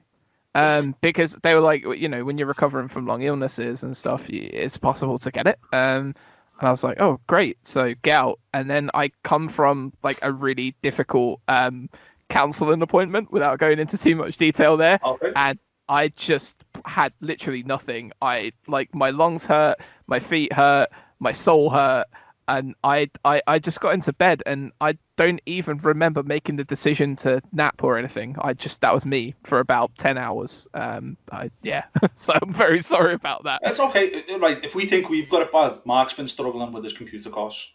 Yeah, that's true. Well worse. His mouse was sticking, which it's 10 times worse, Mark. And Mark, did you not like completely take your computer fully apart and like try and buy new bits and stuff? I know I didn't go that far. The most I did was basically just try to update every single thing that was available to update on the PC. Oh, you reinstalled Windows and reinstalled Windows. Yeah.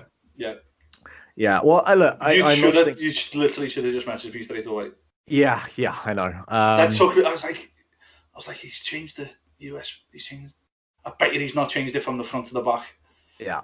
Which now, like, because I was trying to hook up my Xbox controller for the first time after reinstalling Windows, and it was not registering, like, you know, the wired connection to the front USB. So I put the wireless adapter in the back, and it's now connected. So I'm kind of thinking that at least 2 of the USB ports of the 4 on the front are fucked. But you know. So have you removed the header and put it in a different USB header on the motherboard? This is going to be very interesting to people. I was going to say this is taking some turns. Game last, on. like 10 minutes. I put the wireless adapter in the back, and then it did connect. So there is definitely something going on with the front USB heads. Yeah, just try and reconnect your front panel connectors. Anyway, so Liverpool 1 was the TV show about Merseyside police with some Afghans. Okay. When you Mark said Womack. 1, I thought you were about to give me a scoreline. No, actually, who's playing that? Manu, Fulham is 2-1 to Manu. And hey, I had a massive anxiety attack like a week and a half ago. So, you know, not saying that compares to what you two have been going through, but I mean, it's still shit though, man. Like, you know. There's no contest here. And I've got 2 of my right fingers that are swelling up over the last 2 weeks as well. So I've got all that bullshit to deal with. Hey, but none of this is Pokemon Go's fault. No. Well, it actually possibly could be.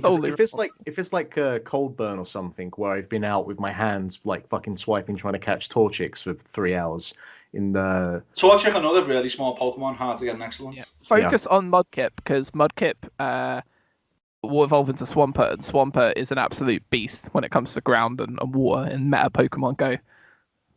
Just saying. See, that's when you know you've gone hardcore, is if you get into the meta game of Pokemon. Yeah, it's when as soon as you say meta Pokemon Go, you're like, is he a nonce? Yeah. Hey, I'm not the one that got banned from Twitter, so you're for fucking making fun of QAnon. You're a QAnonce, mate. Did you? Oh, fuck, that's good. Did you see what it was? QAnon. They've like gone, yeah, they'd so it's not going to work out, but you know, we all made friends. We built a community. It's that, and it's like, let's just get back to kind of, you know, some sense of normality now, and we was never being serious to begin with. So it was the friends they made along the way. Yeah, it's like the end of Jojo Rabbit. Right in the feels. Yeah. That pair of shoes. Yeah. Oh God, Jesus Christ! That is one of the hardest scenes of any film I've watched in the last few years. I can't listen. I can't listen to Heroes in German now. Do you know what's funny? Sky. Because you were doing it so often before. Sky Movies have just launched a new channel called Sky Feel Good, right? And earlier on, I put it on, and it was like about time, the Richard Curtis, Domhnall Gleeson time travel movie, which is, you know, it's fine, it's whatever. I love anything Bill Nye is in. I watch that man from to the end of the earth. They're Back to the Future 2, and I'm like, yeah, Back to the Future 2, great. Ferris Bueller's Day Off, great. And then the next film was Jojo Rabbit, and I was like, what? Does that feel good? Okay, feel good. I do not want to see a scene where a child who is like 10 loses their mother, and in a feel good thing. You've seen a poor Jewish girl after hiding the Nazis for 2 hours. Like, it's a good film, and it's funny. Oh, great film. The Heil Hitler thing is one of the funniest things. The Heil I've Hitler seen. is very funny. Jesus. Very funny. As is Sam Rockwell, who is literally a genius in everything he's in. I still don't understand what the purpose of his character is in that film, though. Like, it's funny. It's just being fun. Yeah, it's just funny. Yeah. He's just like, you know, completely hiding himself throughout the whole movie, like to survive. Like, he's got to this point in the army where he has to be, you know, an instructor for all of the Hitler Youth or whatever, which is a good cover from the fact that really he's gay and can't express himself, and it's just living this completely secluded, miserable existence. Of you can see that he's not really committed to what everyone else is up to. Yeah, I get that, and I think it's to some degree it's well executed, but then they kind of like throw the subtlety hammer down in the last 5 minutes, and while I enjoy the spectacle of it, I feel like it maybe kind of was a bit too on the nose. I like that. It was like he knew that he was going to die. There's no way out for him. So it's like, no, I might as well fucking be who I am. I might as well put spangly shit on my Nazi uniform and go out in a blaze of glory. And at the end of the day, he makes the ultimate sacrifice to save Jojo, which it's so poignant and it's so great, like the way he does it. It's just I think Sam Rockwell's arc in that movie is fantastic. I like him. I'm a big fan. Yeah, So yeah, the Pokemon Go metagame. I want Justin Hammer to come back. If only he'd survived long enough to play Pokemon Go. Yeah, exactly. Yeah, he'd have loved it. He would have. Sean, what else? Kyogres right now. What else about Pokemon Go? Pokemon Go, or you got a few other things? I've got no more Pokemon Go beef. Okay, all right. I've been playing Apex Legends. Just it says on the list what I've been playing. I've been playing Apex Legends, play Apex Legends all the time. I think last time I was on was June, and you were like, "Oh, we don't play any." You two said you don't play any. I don't know what the same you use, but like Forever Games, a game that you always come back to all the time. I'm still there, still plugging away, still excellent. New season next week. Let's put it in a category for multiplayer game of the year 2021. That or Double Dash. I also had on the list Ori, but we covered that a little bit before. Mark didn't like it enough. Coward. Hey now, that's in my personal top 3. All right. The soundtrack, I will buy it on that. It's the thing that I've had experience with the most, and it is fucking incredible. Unbelievable. The art's unbelievable. The way it controls is unbelievable. Yeah. I will say I'm really looking forward to. I bought an Xbox Series S today, and I'm very much looking forward to hooking that up to my new TV and seeing that like on a big screen. I'm very much looking forward to seeing how. Yeah, that is. I played it in. I played it on my living room PC, so 4K 60. Yeah. Fucking unbelievable, man. Like it just popped so much. I started playing it sort of latest last year, and I thought it's on Game Pass. I'll give it a little go because I think I'd give it a go when it first came to Game Pass in the spring or summer. It was February, I think. Was it February? It was like February or March. So I gave it a little go and turned it off. And I thought I'll have a little go because I was looking for something to play with my fiance who likes platforming games, and I just hooked immediately. Like the story straight away. Like that's like wordless storytelling at the start. They craft a world immediately that you're interested in, and you want to save that little baby bird straight away, little coo. And then I was just hooked, man. Like playing it over and over again, like because I really like Guacamelee back in the day, but I feel like sometimes you would get new powers in Guacamelee, and you'd be like, "Fuck, here's another new power. I've got to fucking put this in the mix." And it felt at times with Guacamelee that I didn't have enough fingers for what I wanted to do. Yeah, some of those later platforming sections where it wants you to like use all of them to kind of chain a combo, and it's not even for the purpose of fighting. It's just the purpose of platforming, backwards and forwards and stuff like that. Yeah. With Ori, when you build up your full repertoire, something else moves out the way. So this level will take that. This level, and at the very end, you're doing the skip to a blue fairy thing, and then jumping off an enemy. But it all feels intuitive. I mean, it's all a lot more comfortable than I found it in Guacamelee. I've never played Guacamelee 2, despite how much I like the first one, because I just thought I can't deal with how hard that gets at the end. 2 is very much more of the same. The first one. Yeah, it's really, really good, but it is very much more of the same. Well, I do feel that Will and the Wisp, I didn't finish the first Ori, but I definitely felt that with the second, within the first kind of hour or two, apart from the fact that obviously visually, it's that much more impressive. Glorious, I think that they do a better job in terms of the combat of actually making that an interesting combat system where it just really isn't in the first one, and actually moving around that world and the upgrades you get, it kind of picks up the pace with that, and you get moving around a lot quicker. So I think overall, like that second game improves on the first game leaps and bounds. But I've just had a thought. I'm just looking at the notes here, and I'm bumping Super Mario Sunshine up to best game of the year because I just remembered.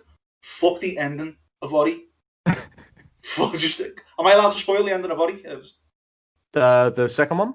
Yeah. Well, you can just say spoiler alert if people don't want to know. I mean, I meant for you, Jack. If you're not there. I haven't got Game Pass. I think if I had Game Pass, I would play it. I think I'm the only person that exists on this podcast without it at this point. Yeah. Right, and it's not so much Ori turning into a tree. Not the best, but whatever. Well, like a Lord of the Rings style tree, that like. Yeah, he becomes like the spirit of the forest, and he's a tree. Okay. So there's no Ori 3 because Ori's a tree, and if there is, you just pretty much sitting there. But the main antagonist throughout the game is this fucking bird called Shriek, and she's made out of stone a little bit, and she's very intimidating, scary. She's massive, and it turns out, and he give you this little fucking story about half an hour before you finish the game. It turns out that Shriek was born out of a stone egg. Her mum and dad had petrified and were already dead, and she was disfigured and disformed, and she came out and she made it despite all the odds. And she went and met a load of like little owl kids, and they looked at her a little bit and they were like, "Oh, maybe we'll be your friends." And then the owl kids' parents came over and like completely cast her out, discarded her. "You're horrendous. You're ugly. Don't you dare come around our kids anymore." And this is all told non-verbally, but it's very expressive, so you know what's going on. So this poor Shriek, she's tried to get out in the world, nearly made some friends, completely cast out, and has to go and live in this like desolate wilderness, bullshit, horrible area for the rest of her life. And she's pissed off and angry about it, and just grows up more malevolent and more malevolent. And at the end of the game, you find this out, and there's an opportunity to you fight Shriek a little bit, and then you've got this little spirit energy, and there's the opportunity for this spirit energy to try and heal Shriek, but Shriek is so broken that she won't let you do it, and then goes away and dies in a stone mum and dad's arms. And it's like, why fucking show me that? I hated Shriek up until half an hour ago. Then you made me feel something for her. I like really root for the baddie, and I wanted her to like, maybe he can come back. That just sounds great. No, it's fucking boss. Fuck off. I hate it. I hate it on an emotional level because I love it, but it's like, but I really wanted Shriek to have redemption and everyone to get along and not be trees. Yeah. If they made RE3, I'd play it tomorrow. But like, just for about an hour after I played that game, I was like, I don't really like sad endings and stuff. But like, I was just sitting there for an hour, like, that's bummed me the fuck. I'm really bummed out now. I'm not going to sit. But it has an ending at least. Yeah, it has an ending, and it's better than The Sopranos. Basically, Shriek is about to get redemption, and then it just fades to black. Yeah, and then Jenny plays, and then someone goes in the toilet, but they shoot Shriek. Just a small town bird. It's the Simpsons meme. It's like, is this a good ending or a bad ending? Like, it's an ending. Well, it's an ending. It counts. Yeah. That is one of my favourite Simpsons episodes ending, though, because you could clearly tell the writers at that point were like, "Well, we're like 9 seasons in. How much longer has this show got left?" Ha ha ha. Oh dear. But yeah, fucking unbelievable game. So good, so unbelievably good. I'm glad someone like paid it a really good tribute, because I do feel like it kind of didn't get as much love on the Game of the Year show. There was like a general consensus that it was very good. But yeah, and I think I was like a little bit frustrated listening to you because it was like it was this. I don't know if you still listened to any of the Giant Bomb stuff this week. Yeah, some of it. Yeah. Ben needs to shut the hell up. Oh yeah, fucking, we were gonna kill Ben. Yeah. When they did Best Looking, they could have spoke about Ori a lot more. I know they did. I know they said it was good. But you remember when Tetris Effect won?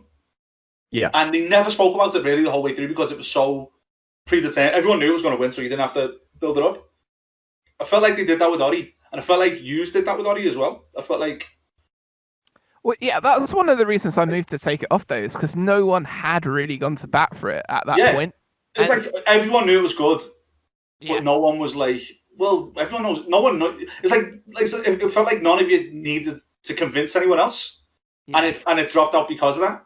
Like, anytime anything that I like got cut off the list, I made sure I cut an impassioned, like, fucking dying of the light promo for it. Like, tell me why. Like, Mark fucking shoveled soil on that thing like 3-4 times throughout the show, and every time I was trying to defend it. But yeah, I know what you're saying, and that, like, just hearing that, like, that is a heartbreak. It's easily my game of the year, and maybe it would have been my best story for last year. Because even with the ending that made me sad, it's still. It was gripping. It was really gripping. And I've also been playing the graphics card market. When you say play in the market, it's just like one of those apps where you can buy and trade things like Forex or whatever. No, it's this thing where you can try and buy stuff, but it costs like $3,000. Oh, you can. Right, Mark, you didn't end up getting a PS5, did you? You couldn't get one, so. No. Right. Jack, did you get a PS5 like more or less launch time? Yeah, I got it the day it came out. Right. How tempted were you to scalp it once you saw how much they were going for? Do you know what it is though, Sean? I don't know why. I can't scalp. I can't do it. I remember like there's a guy I used to work with, and I really liked him, and he was a Chelsea fan, and we got on really well. But So he he's had a racist. No, one of the few that you probably can classify like that, right? But he had a membership, and he like sold on tickets to a couple of games that he'd bought tickets to, and that was the one thing, like just morally, that I couldn't help but want to distance myself from him for, because I was like, fuck, like I know how desperate I am to go to like big games, and the same way, it's like I know that I really wanted a PS5 or like anything that comes out new that's like really exciting, like a ticket to a band that I really want to see. One of the most fucking crazy things that's ever happened to me is Chelsea v Barcelona 2005 Champions League, like second round, I think, or quarterfinal at Stamford Bridge. It's a game we won 4-2. It's the best game I've ever been to. But 2005. Yeah. So what happened in the semi-finals that year? Yeah, exactly, right. What happened in the final? I stopped watching at half time. AC Milan won, right? Yeah, that was it. Lost 3-0. I turned it off. I was like, oh, this is done. You know, even Maldini scored. Brilliant. Lovely way to sort of bring a nice close to it. No, but like someone offered me and my dad $1,000 for the tickets outside. And like I saw my dad stop a little bit. And I was just like, nah. I just carried on walking. And I just can't do that. I can't. The idea of the scalp, it just breaks me. It's like that. No, like somebody really wants this thing, and I don't want to be the asshole that's trying to profiteer off. And I get why people do it or whatever, but yeah, if I was desperate, maybe like, but I would have to be desperate for cash before I would scalp something. Like, you know, is it the ATI 36 something like that 3000? I don't know what it is. I really don't know. So late last year, Nvidia released the 30 series, and that's it. AMD released big Navi, so the RX 6800 and 6800 XT, and then 6900 XT. Anyway, so I'm a man who has a lot of graphics cards in my house most of the time, and the fucking never-ending temptation to just scalp a little bit is always there. So I had like. I had, what was it you've got, Mark? A 1660 Ti? Yep. What did you pay for that? A few hundred. I got it like straight from the supplier. So yeah, I think it was only a few £100. It's more than that now. Yeah. Yeah. Yeah. I noticed like the entire graphics card market has just gone. You can't buy a graphics card. You can't get one unless you are on the website. So imagine a PS5 launch over and over every single day, but for like things that have already been out for 2 years. Yeah. Right. So I thought it was just that one. Are you saying it's like no? So it's all of them because the coronavirus shut down supply early on last year, and because of the PS5 and the Xbox Series X coming out taking AMD cards, there's a shortage of silicon. And supply chains are sort of squashed around the world, so you can't buy anything. I saw a 1660 Super on a store today for like 5 minutes. So I managed to get a 3060 Ti the second it came out, and then I looked online, and I paid $369 for it. And I looked online, and immediately people were paying £600. I bought a 3070. Whilst I had the 3060 Ti, and I had to sit there and go, how do I address getting rid of this 3060 Ti? Because if I put it on eBay, someone's going to give me £600 for it, and I paid $369. I'll be a scalper then, but it's actually a used GPU that I don't need. I'm faced with this fucking temptation all day, every day.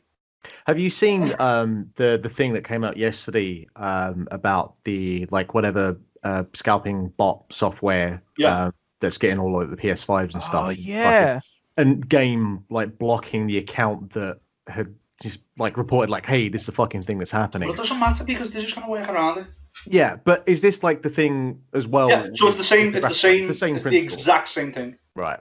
Except they're only scalping the 30 series cards, so no one can get 30 series cards.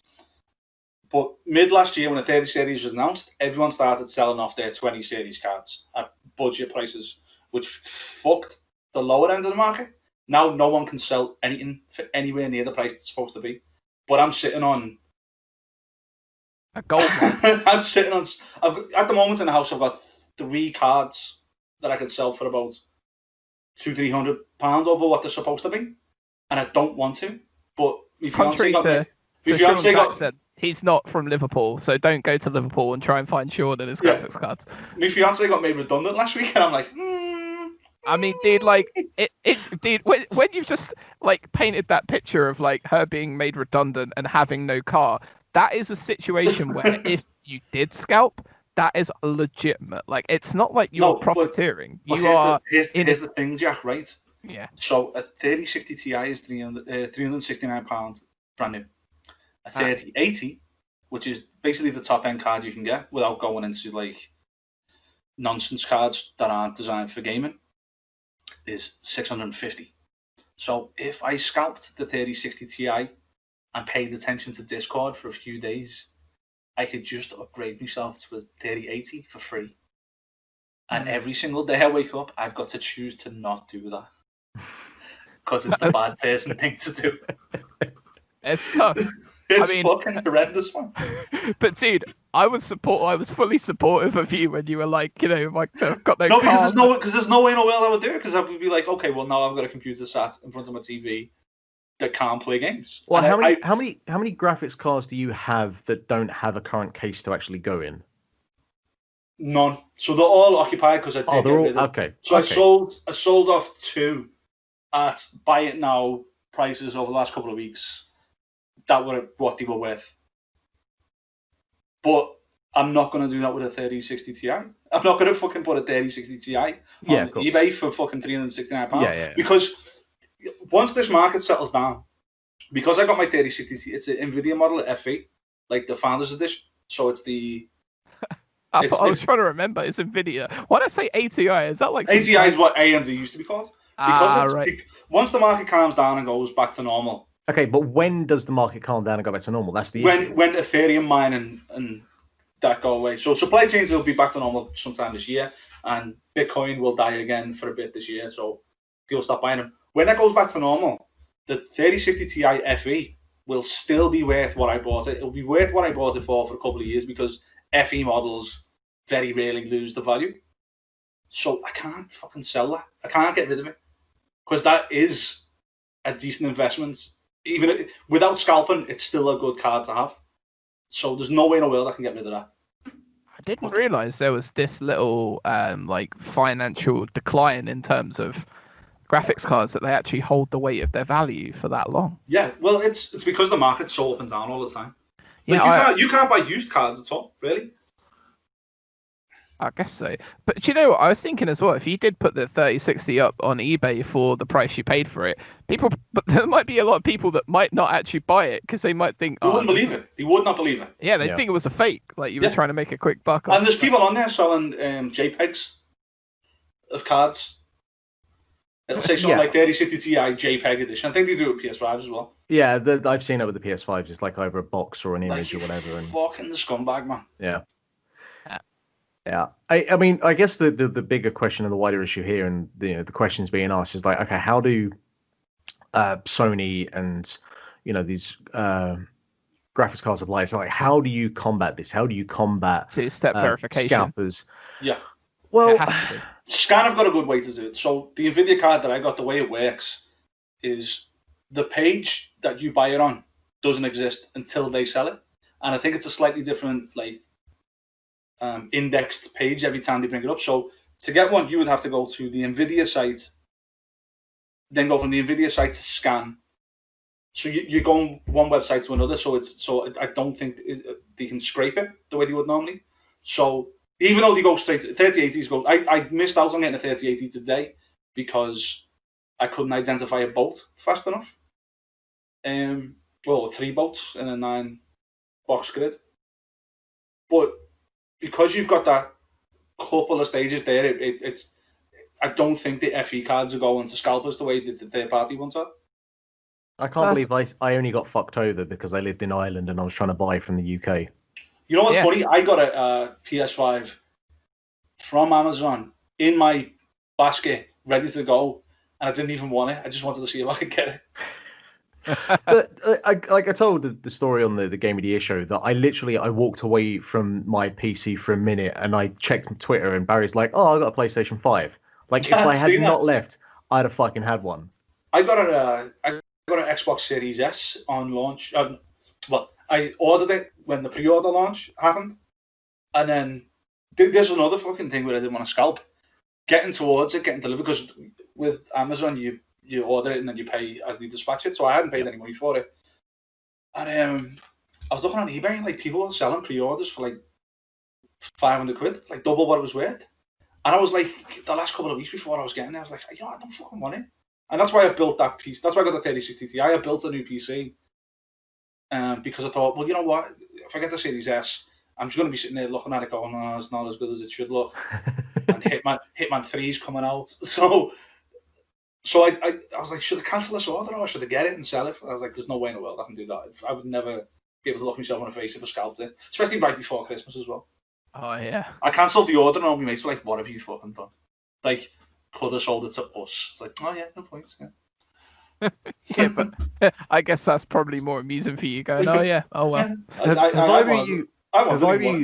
I know we're only 20 days into the year, but have either of you had any, situations or issues with trying to buy stuff, like, from Europe or just outside of the UK? Like, because I know that's obviously going to be...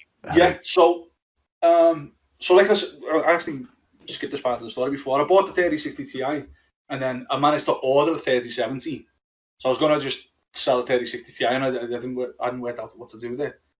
But then they closed all the borders for the COVID, the new variants, on the 20th of December. And the 3070 was coming from abroad. And suddenly the shipping date or the arrival date went from 1 week to we don't know when we'll get it to you. I was like, fucking... If I sell this 3060 Ti and this 3070 doesn't get it until February, like, what the fuck am I going to do? So I had to just cancel the order for the 70, which was annoying. I actually ordered something from America, and like the company's in Portland, Oregon, and it came. Like, so I ordered it after Christmas, and it just came just fine. So yeah, I guess... Did he just order a wedding veil from China that turned up today? And she ordered like a week ago. But that, like, none of that's changed. The dynamics of that haven't changed. It's purely, in terms of if you're getting stuff from Europe, that it's probably all up in the air now. But I'd imagine whatever the headaches that you would have with America existed before, or, Yeah, but you're now looking at the same ports that would have boats coming in from America and Europe. I've now got a load of European boats in the queue as well. Yeah, I guess it's true. Yeah, it is difficult at the moment. Freight is like pressure. So the company I work for at the moment, like, trying to get stuff, so something misses a shipment or something's behind or it wants to be brought forward for whatever reason, like if it's in an advert or a campaign or something, freight is absolutely precious cargo right now. Air freight, any space on any plane that you can get to bring a product into a country is like, the value of it is going up exponentially, basically. Yeah, that's a problem with the graphics card market as well, is that it's the cost of air freight is such that the less expensive graphics cards, it is not that cost effective to send them. Yeah, because the postage packaging, I imagine, is just fucking insane at the moment. Well, the problem is that they used to be able to, on passenger flights, you would get freight on passenger flights. They would fill up the hole with it, and because there's so few passenger flights, you can't do it anymore. Because when I worked for Zavi, we used to there's a company from London or Essex maybe used to come up and get stuff from us, put it all in one container, and put it in the holds of a passenger flight and send it out. It was a very cost-effective way for us to get stuff across the world. Can't do it now. Yeah, there's fewer flights, and all of that space, like, is But there are more companies than ever trying to use that space. I'm No one so wants glad to. we don't work in that field anymore. No one wants to put anything on a boat anymore for 6 weeks. Like it's almost like people kind of don't trust that it's gonna, because it's taking so long to clear things through ports. It's because all the ports are blocked up with British fish. Yeah. Well, at least they're happy they're British, right? Yeah, the happiest fish. Yeah, I mean the happiest. These fucking migratory fish that are in British water for 5 days a year. I know. I mean that would be Finding Nemo 3.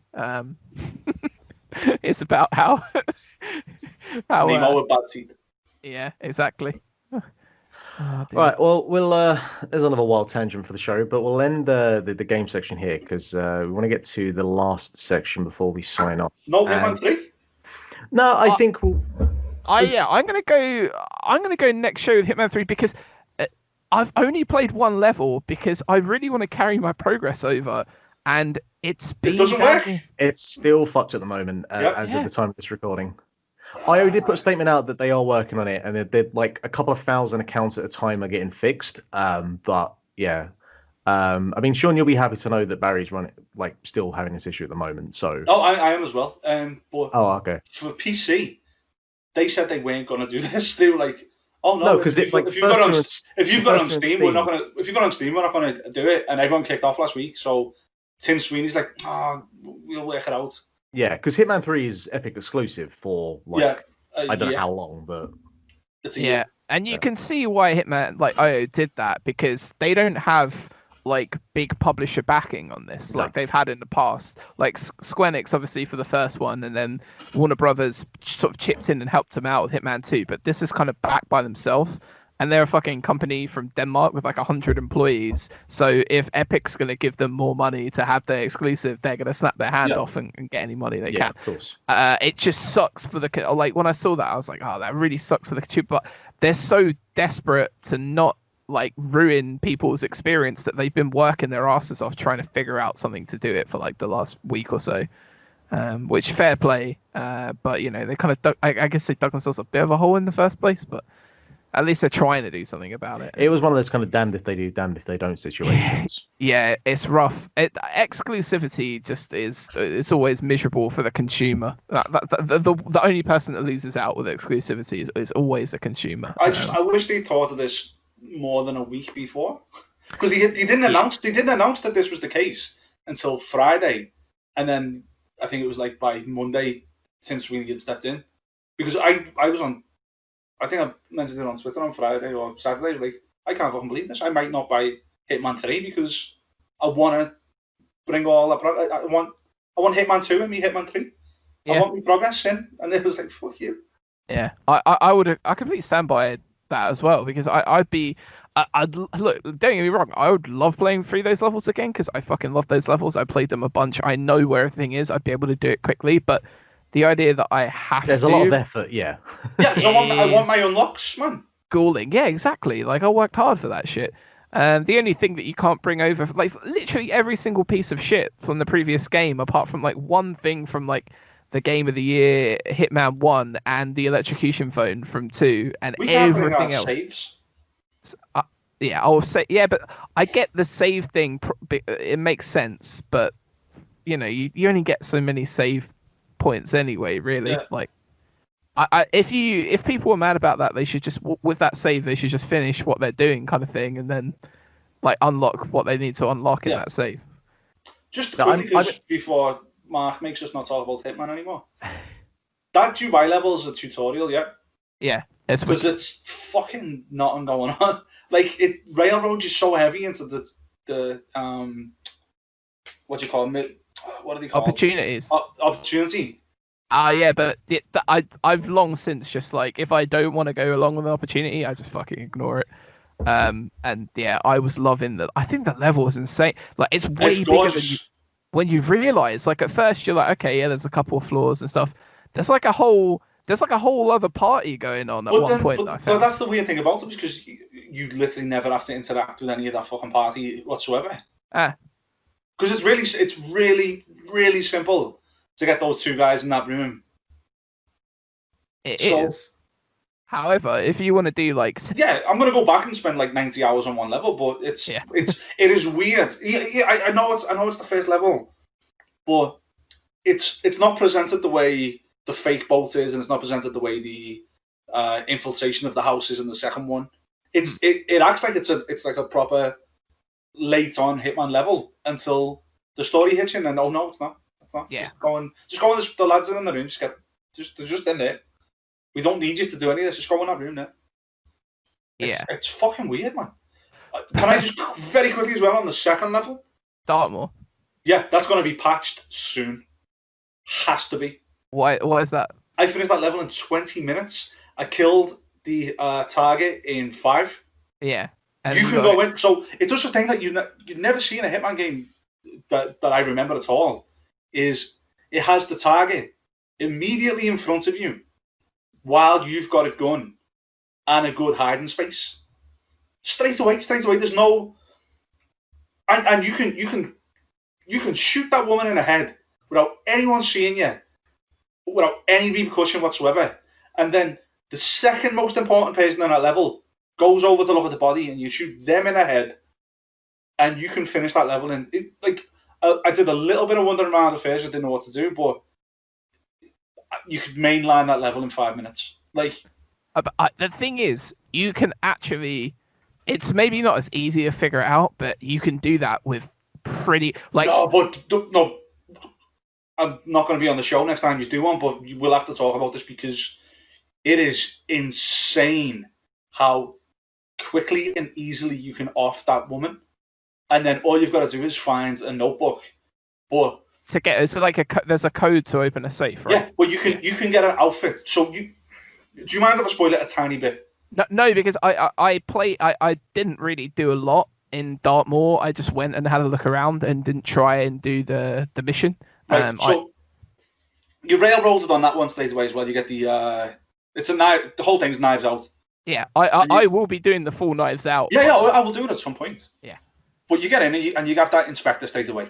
So get in the building, kill that inspector, put him in a cupboard. As soon as you get the inspector uniform, the woman comes down the stairs. You can lean around a corner and shoot her in the head, and no one really reacts. You can just get back in the cupboard, wait 30 seconds, come back out. Then a butler comes to talk to her, shoot the butler in the head and a guard near. And because of the way they're situated at the bottom of the stairs, you can pick up everything you want off their body and you can take the outfit of the security guard. The security guard has the highest clearance of security of anyone in the whole level. So you can go everywhere and there's only one person in the whole level that I found that's suspicious of you. So you can go all the way upstairs into the woman's office, find all the stuff you need, come back and leave the building. They've got to patch it. There's no way they can leave that simple. It's nonsense. Would it be a simple case of if they just removed that clearance card that it would? All they would have to do, Mark, is have the woman stand halfway up the stairs so you can't get a clear shot. Right. That would be it. Or because anywhere else you stand, there would be a guard covering you. In fact, all you have to do is put one more guard there. Because you can lean around a corner, shoot it in the head, and no one, don't start the level with a fucking silenced pistol in your pocket. Why was that the case? Yeah, that's one of the things I love about Hokkaido in Hitman Season 1 is that it admittedly by that point it's the last level, so they're kind of like, well, everything you've learned about Hitman, now try doing it without your silenced weapon kind of thing. Yeah. Or at least the first time you play it through, you don't get it. And then any time after that, when you can like choose your starting location and stash points and all that, then you can do whatever you want. I fucking couldn't believe it, man. Absolutely could not believe it. It's only one target as well, which I found odd because they never do that really. Because they want you to do the story. They want you to do that. They want you to do the Knives Out story, and they think you will. But it's Hitman. I want to do what the fuck I want to do. I will be doing the Knives Out story. Yeah, I'm gonna do it because you know I like storylines in Hitman, but I also go into Hitman because I want to ask around and do what I want to do and like have a look at the level and get the lay of the land. But like when I've got a gun in my hand and the person stands in front of me, I just think to myself, oh, I wonder what's going to happen if I just shoot them in the head now, because obviously everyone's going to run out, I'm going to get caught, and then that's it. And it didn't happen. And I just kept shooting people, and it didn't happen. Here's the thing, though. Like, that is... When people say, like, oh, Hitman, like, you know, I completed the level, and that was it. That, to me, really is the antithesis of what Hitman is. Yeah. Like, you can do that the first time if you want, but the you're rest not of getting it, you're not getting anything from that. It's like, but if you're doing it yourself, it's an artificial challenge, because if the finish line's there on my left and there's a maze in front of me that I've got to go all the way through and then round, you know, I'm forcing myself to do the hard bit when that's there. I like it when it is difficult to do it at all, and it is fun to do it the other ways. so like there is at least one level though in every Hitman game where you can just do it like that, and it's Well, really it shouldn't have been the level after the tutorial. Well, also, isn't it like surely that is the case where, being able to do it that quickly is a thing where you kind of need to know the level and have played it a bunch of times. No, I'd never been in the level. That's what I'm saying is if you have the. Oh yeah, it should. You should absolutely know that this person's route is here to there to there, and if I'm at these stairs at the right time or if we're in the right thing, yeah, you correct, absolutely correct. And this is not that at all. You walk in the building with a gun, and she comes down the stairs where no one else can see the two of you. Maybe you just lucked it out and stumbled across that on the first go. Yeah, but it wasn't difficult because I had to get the outfit off the guy, so I just happened to be in the corridor, looking through a door where she was with no one else around. Like I can't imagine.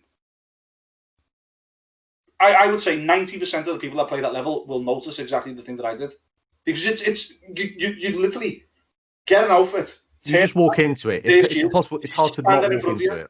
Because I was like, there's no fucking way in the world they're gonna let me shoot her in the head now. There's no way. Yeah, do what you just shoot her. Pick up all the stuff off her. No one can see what you're doing. It was bizarre, fucking bizarre. Great game. Well, I have it downloaded, and I don't have the headaches that you lot have because I played Dave's copy of the first one, and I never got Hitman 2. So I will just be diving into it tomorrow at some point. I mean, it's a whole world of assassin. I really did you play any of Hitman 2? No, I didn't touch it at all. I really want. Yeah, you. It's so good. They're all three seasons of Hitman are fantastic. Here's the thing, though.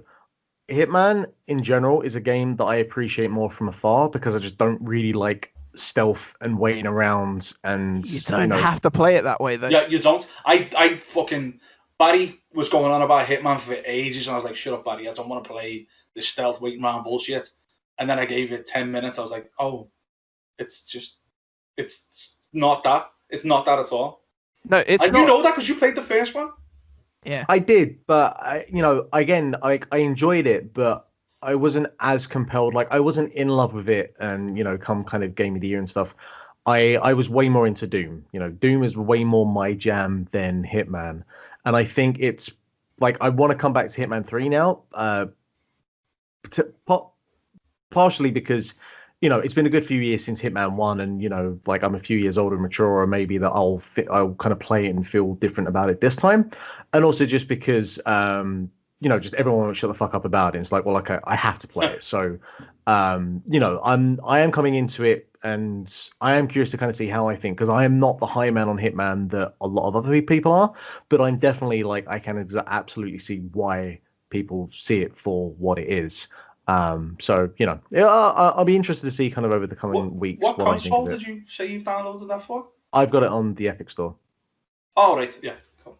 I was just thinking with your S coming, it'd be weird if you got it on the PS4. I actually sold my PS4 a couple of months ago. Oh, so, yeah, because like he scalped it. That's it. Yeah, scalped it for 180 quid. Yeah, I mean, it's just like, I that thing just, there was nothing more I needed to play on it. So, and if I want to play that. And you assumed you were getting a 5 soon. Yeah, well, that was the plan anyway. Bring on the summer, I guess. Yeah. All right, and to finish off this show, our main event, we didn't get around to it on the Game of the Year shows because by about 12 hours in, there was no fucking chance we were going to talk about anything else. Games that we are looking forward to in the year of 2021. We have, I think, a pretty extensive list of the major games and maybe some of the kind of smaller games that are coming out this year.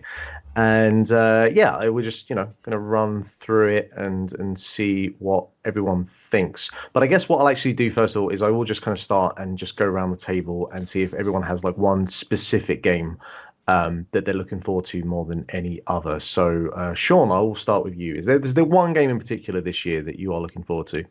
Right. So from the list that I've made, there's one that I'm looking forward to the most, but I'm not sure it's going to come out this year. So I guess that is the kind of common consensus is like, will any of these games come out this year? Yeah. So I'll speak about both. I'll speak about the one that might not come out this year very quickly. Elden Ring. It's the new FromSoft game. It's being made in conjunction with George R.R. Martin. I don't know if you know anything about it. Oh, right, interesting. I know of it because I think that was announced at E3, what, like 2 years ago or so? Yeah, 2 years ago, I think. Yeah. Is this just yet another thing he's doing so he doesn't have to finish A Song of Ice and Fire, basically? Yeah, this is it. Yeah, I think he did the I think he did some of the world building work for it, and then Miyazaki did the rest of the story, from what I can remember. But Wait, Hayao Miyazaki?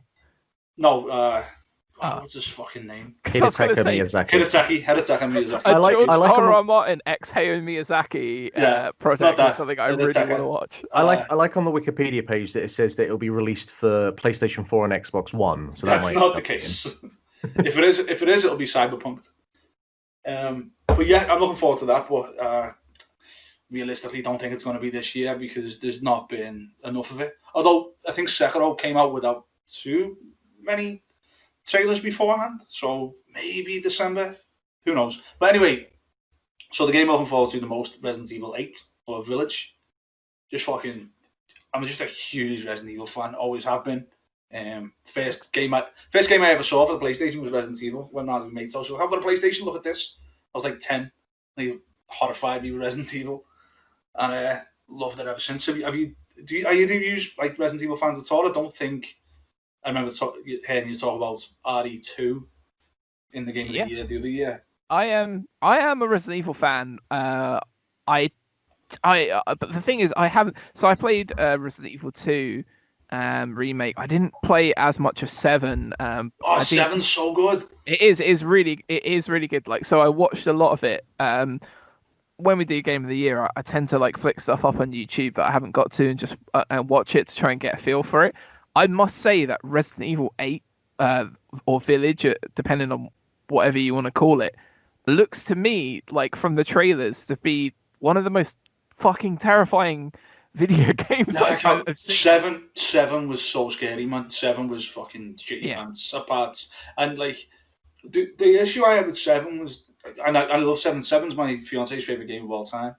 The enemies were very samey. They were like the molded. There was only like 2 or 3 different variants of them, whereas 8 looks like it's got a lot more going on. I can't fucking wait, man.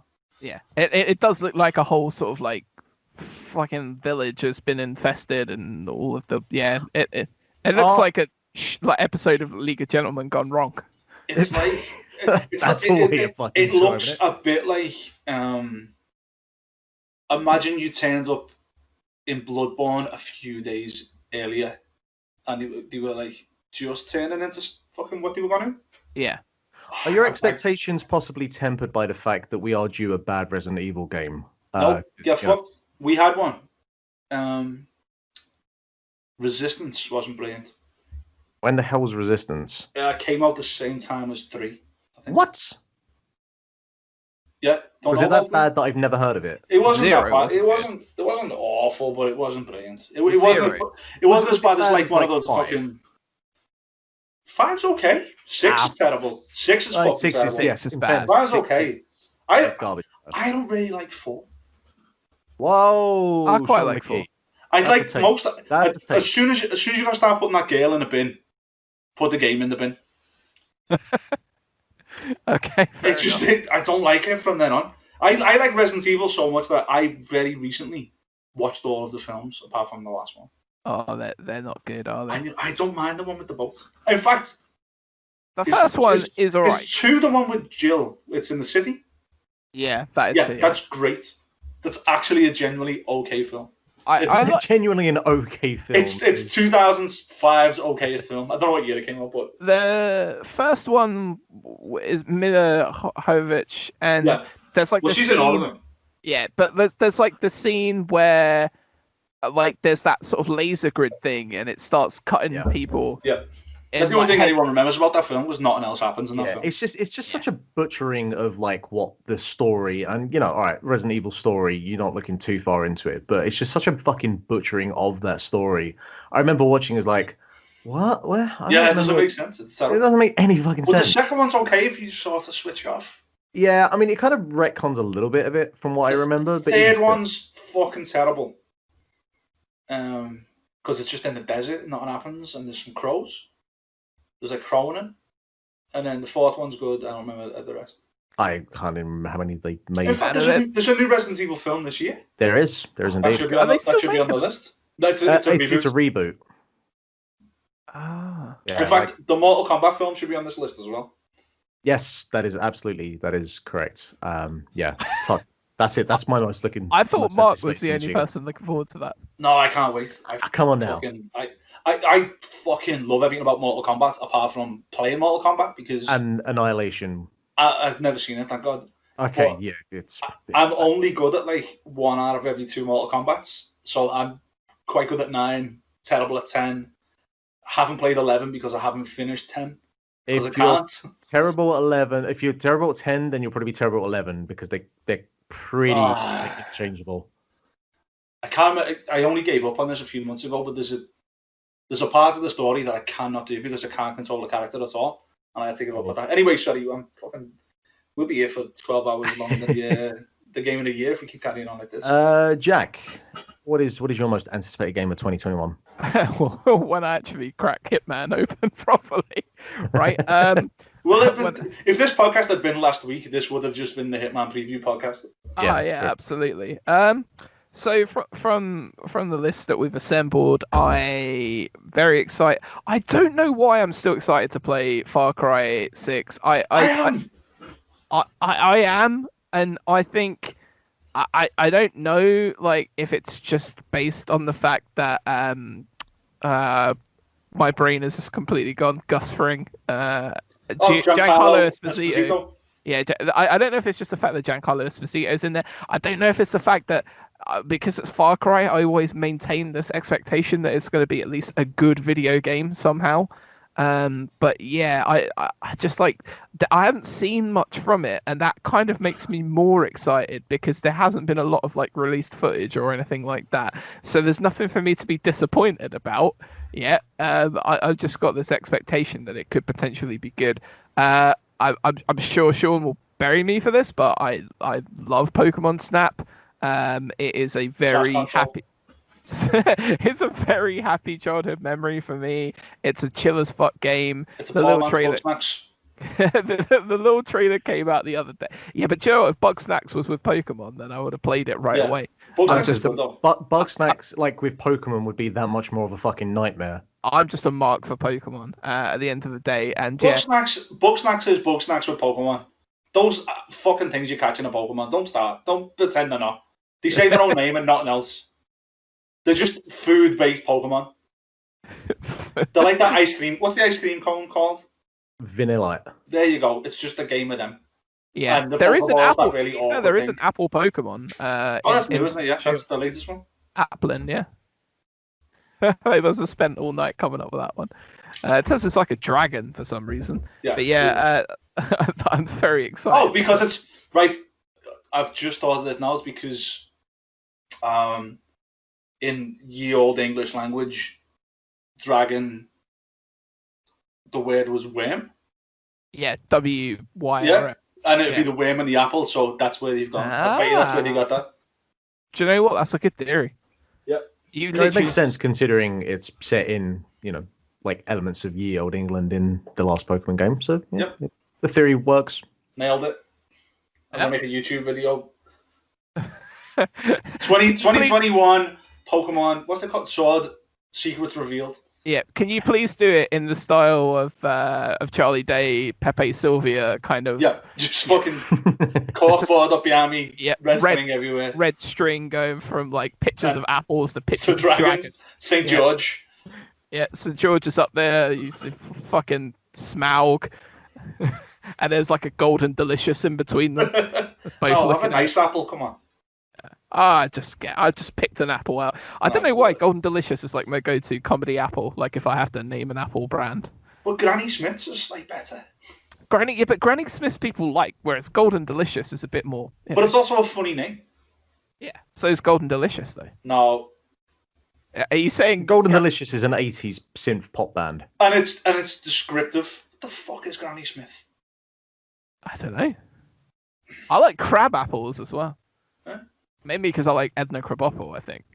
I've taken a wild divergent turn away from what I was going to do. Pokemon Snap.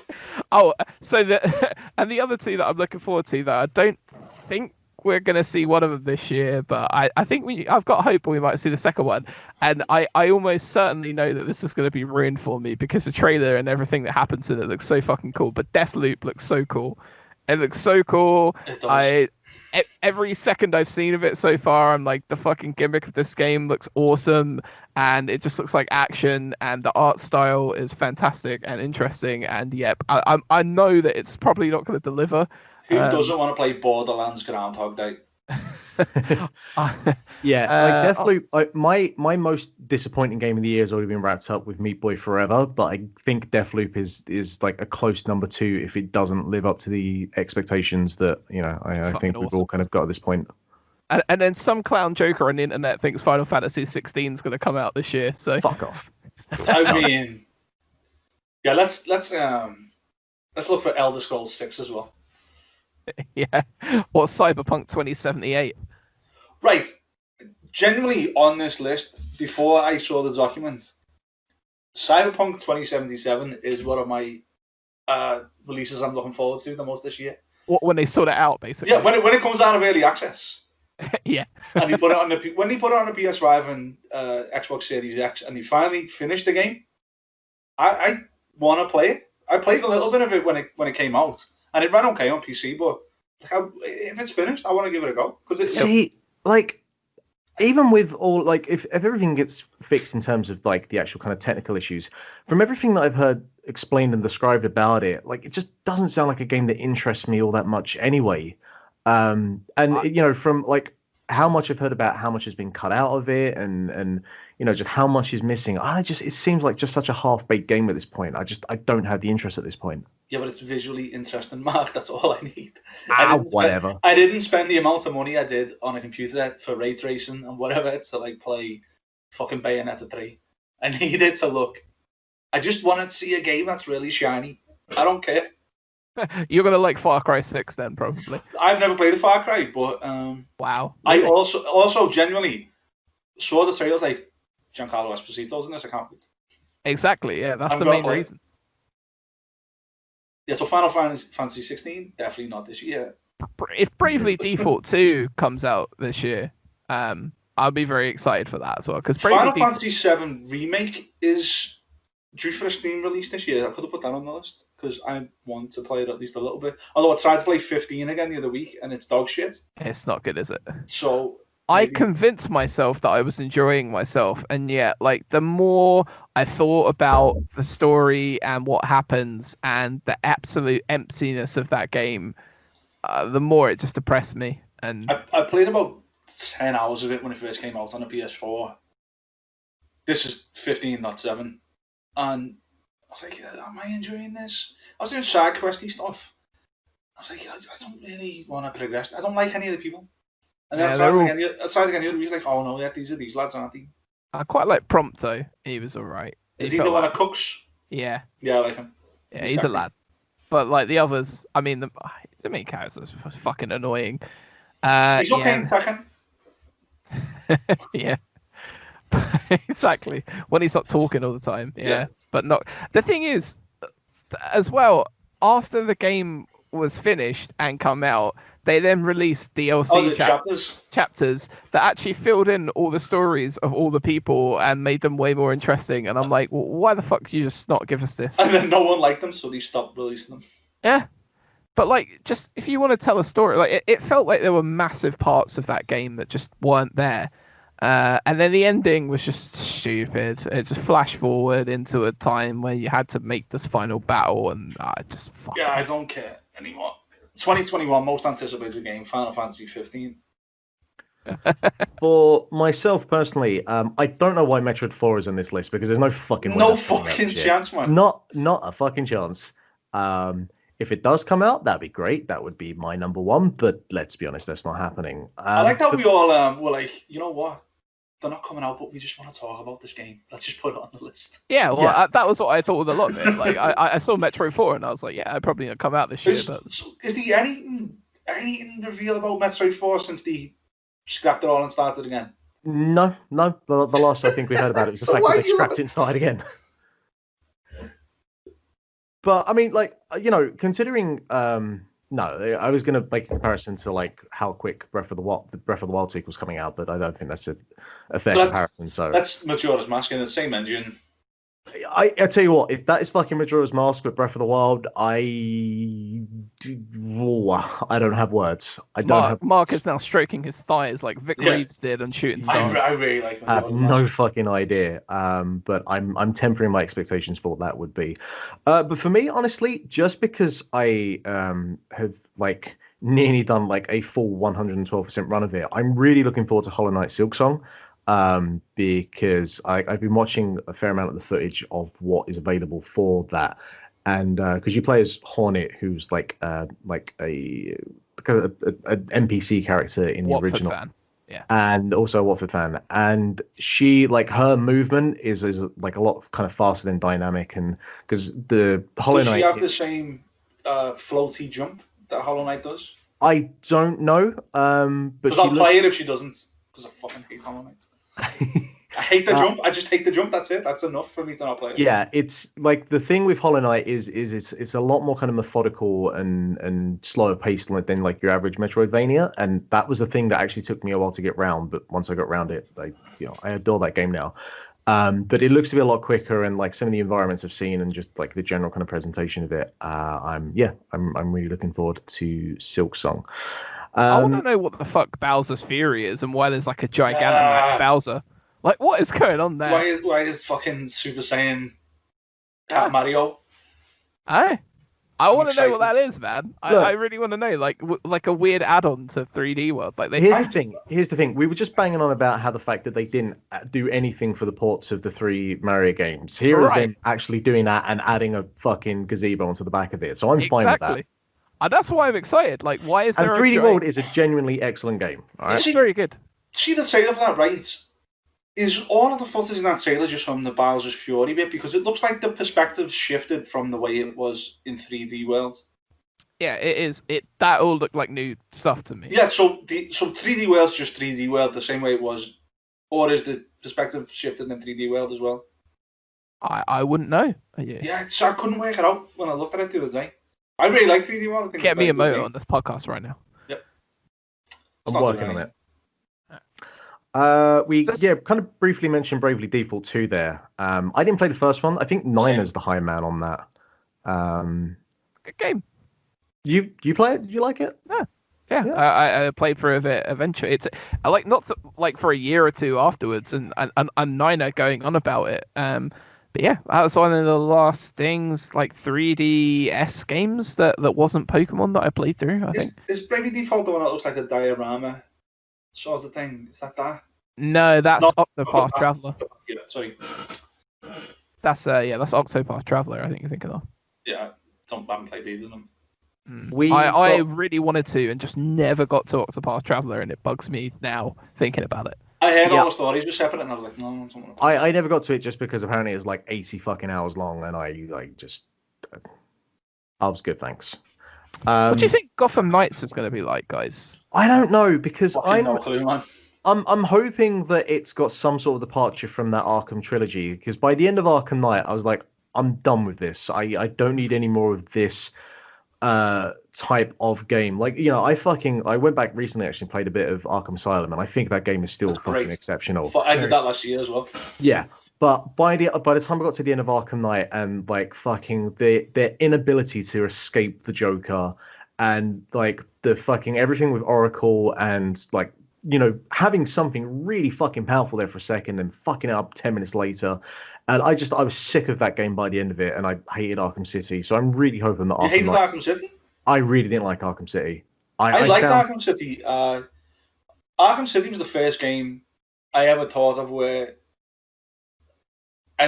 years and years ago, I'd read a Penny Arcade post where Tycho had said when he was playing a game, he realised he'd eaten enough and he needed to push the plate away.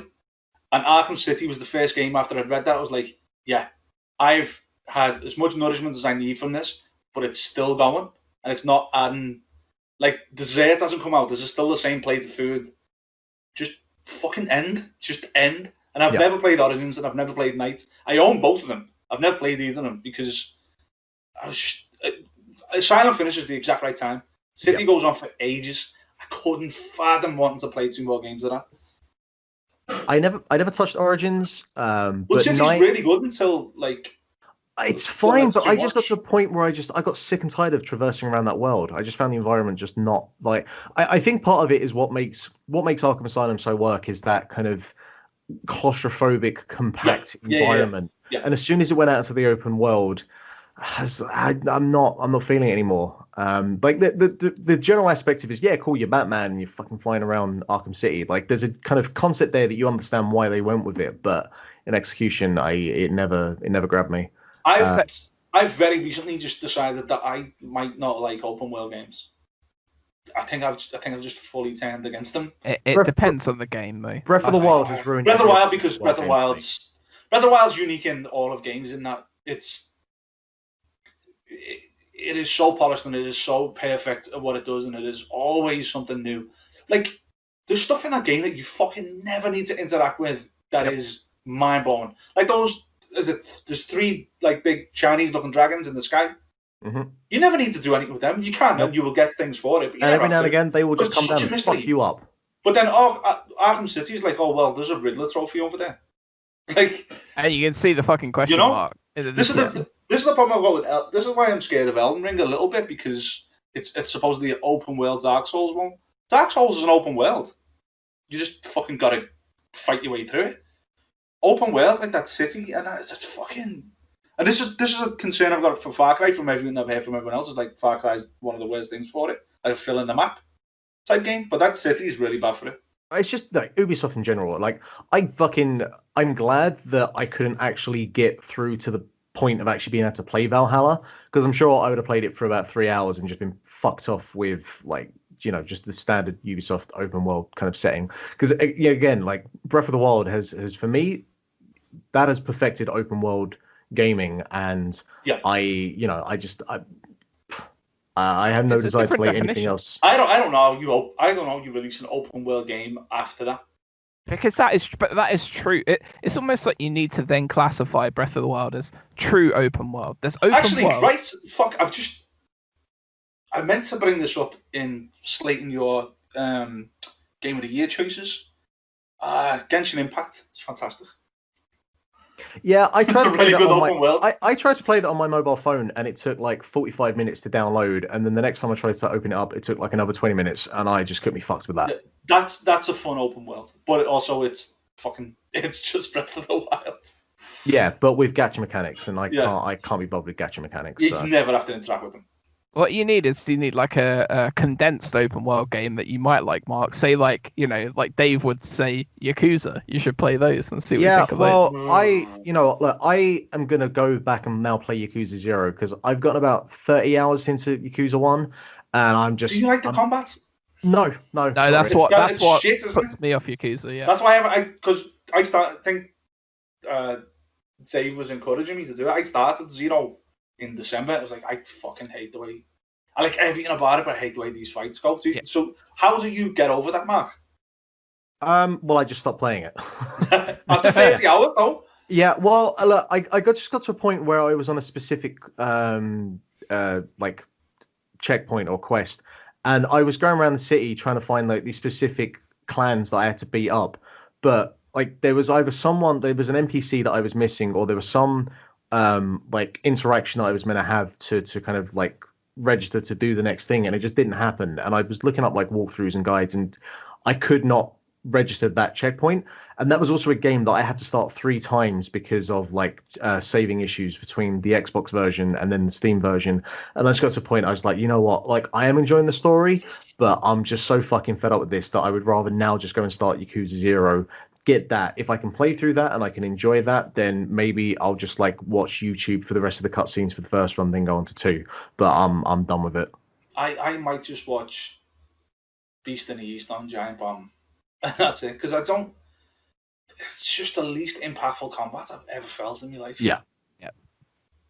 I can't stand it. It sucks. It reminds me of is it Metal Gear Solid Revengeance? Oh, what the rail shooter one? No. No, it wasn't a rail shooter. It was like the Platinum one. Platinum games, you know, like kind of hack and slash you sort of game. When the person you're fighting doesn't stagger that much and has several energy bars, and you've just got to. Oh, Metal Gear Rising, isn't it? Metal Gear Rising Revengeance, I think it's called. Yeah, it does me head in, and Yakuza is exactly that. I've never actually played Prince of Persia: Sands of Time. I don't know if this is sacrilegious, but I want to play the remake because I've not played it. Yeah. As far as I'm aware, Sands of Time is meant to be I don't want to say a cult classic, but it's meant to be. It was on the best console that was ever made. It was on the GameCube, yes.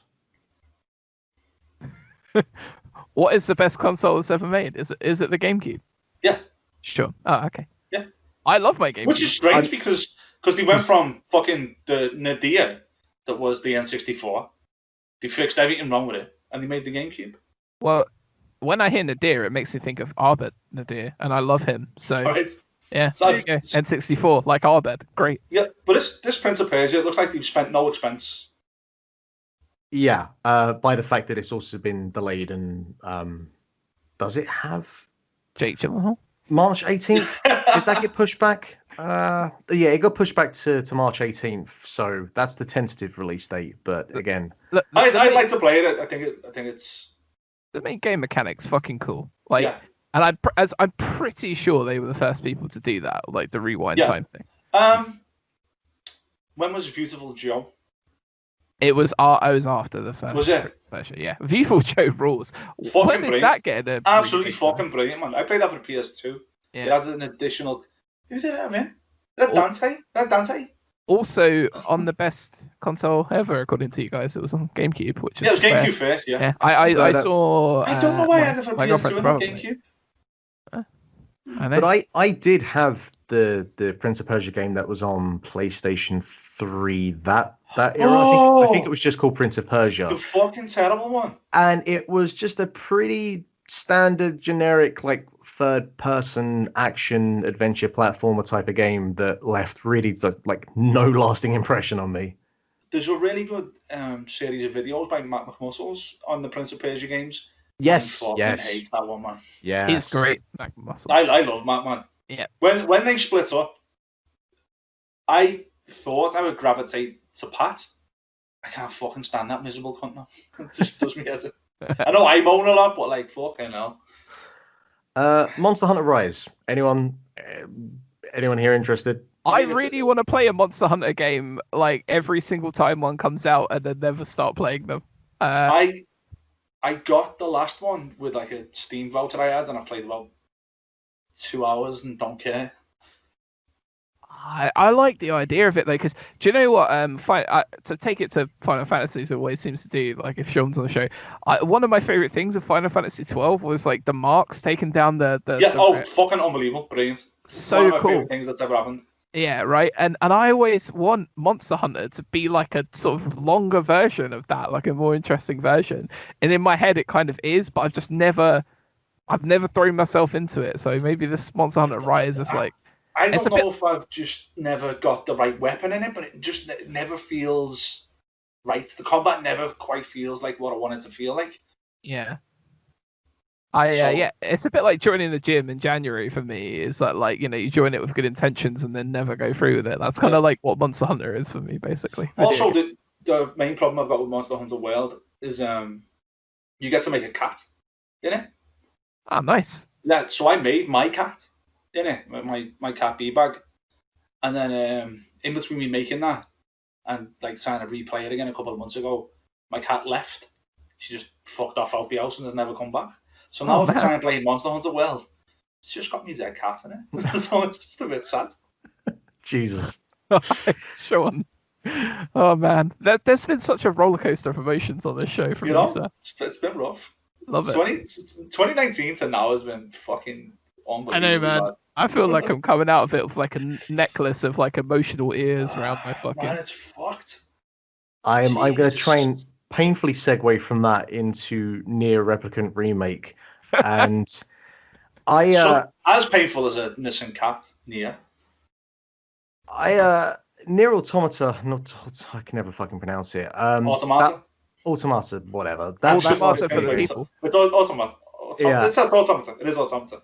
Some people seem to think that was like the best game of the last generation, and Freaks. I don't understand why. I get like it has certain kind of philosophical things that it's trying to explore, and I think the music generally, when we Music spoke was about it in great. Game of the Year, Right, music but like you've just tried to talk me into WandaVision, and yeah, yet but you no, don't understand. but no, Nia. I'm not going to try and talk you into Near because I do think No, that but like it's the same. You've got to get through the shite to get to the thing at the end. That's okay. no, but It I plays don't like think. crap, But the and it end of looks that shit. game, but I don't think the end of that game is good. And I think that everything up until the point with the combat is severely just like I just don't think the combat is particularly interesting with that game. Yeah. I think that everything about that game that is interesting is in the presentation, and I don't think the ending pays off very well. And this is a remake of Replicant, but like I never played it because it was a Japan only game. I don't know. I'll kind of wait and see, but I don't even think even if like the game reviews well, that last game kind of I came away from it, it's like I'm good with this. So even if like the game reviews well, I don't know if I'd actually want to go anywhere near it, especially if the combat is similar because I just the combat. I'd rather get punched. Even by like Mike Tyson or something in his prime. It was prime now. From the other week, maybe. Yeah, from the other week. To be honest, right? If you've been punched in the face, it's not that bad. I mean, I it's not don't know, fun. but Tyson in his prime, man, I think No, would yes, die. I'm saying Tyson's prime, not a chance. But like, I've been punched I in the think face I'd be before. actually dead. I've Like, been punched in the face before. It's not the worst. I mean, yeah, but there's punches. It's not as bad as playing Nia. When you get punched in the face, it's over in a couple of seconds if they didn't knock you out. Nia's like 60 hours. Well, I think I spent like about 30 hours, but it did feel like longer. Getting punched in the face for 60 hours. Yeah. We briefly mentioned Pokemon Snap there, but look, I'm looking forward to Pokemon Snap. I really like the first. Is it a remake or is it a brand new game? It's a brand new game, but I think Okay. it's one of those kind of like it's a weird sort of spiritual successor. But obviously, Pokemon Snap is pretty kind of specific in its mechanics that even if they do make a sequel to it, it's probably still going to act like a remake of the first anyway. You don't think they'll deviate from that on rails? No, I don't think situation. So. Be sure. I think they should, but I don't think they will. See, this isn't something that they could. I know they won't because it's fucking Nintendo. But the nice part of Bugsnax is trying to work a way to entice the Bugsnax into where you want it to be, and where like that little. It's similar to Majora's Mask in a way. I've not heard that comparison before. I was just trying to bring Mark in. I'll be honest. I want to play Bugsnax. I just haven't got around to it. It's just like Majora's Mask, but like crossed with like. But also Hitman. But also like Hitman. Oh, right. Like knowing the sort of trigger that you need and trying to calculate that and work it all out. If Pokemon Snap like that, so you got your fucking Pikachu's over there, Pincers over here. How can I get them both out to do the pose that I want? Like if that was a little puzzle that you had to do, and then you got the photo. That's an interesting game. In fairness, Snap does do that. You just throw apples at them. Well, still, just fucking throwing an apple isn't the same as several steps.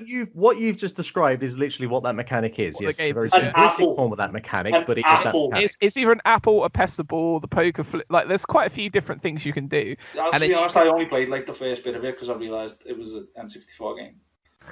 I did the first. As you started playing it. You know what it was, right? I did the first court. No, actually, because I played it on Dolphin emulator with a different controller, so it was okay. But I did the first loop, and I think the professor told me I didn't have good enough photos. So I was like, "Fuck you! I'm doing that again." So you just suck. That's what I failed at it, and I just like, oh, that's why you hate it. Okay. Threw the toys on the pram, flipped the chessboard. Yeah. No, I just think like if Make it a little bit more complex. Just a little bit more complex. I mean, it's a kid's game. I'll be curious to see if they integrate the sort of gyroscope feature of the Switch, or when you're using the Pro Pad to move the actual Switch around to take pictures. That's fine, but as long as it seems like it should do that. To turn that off, as well.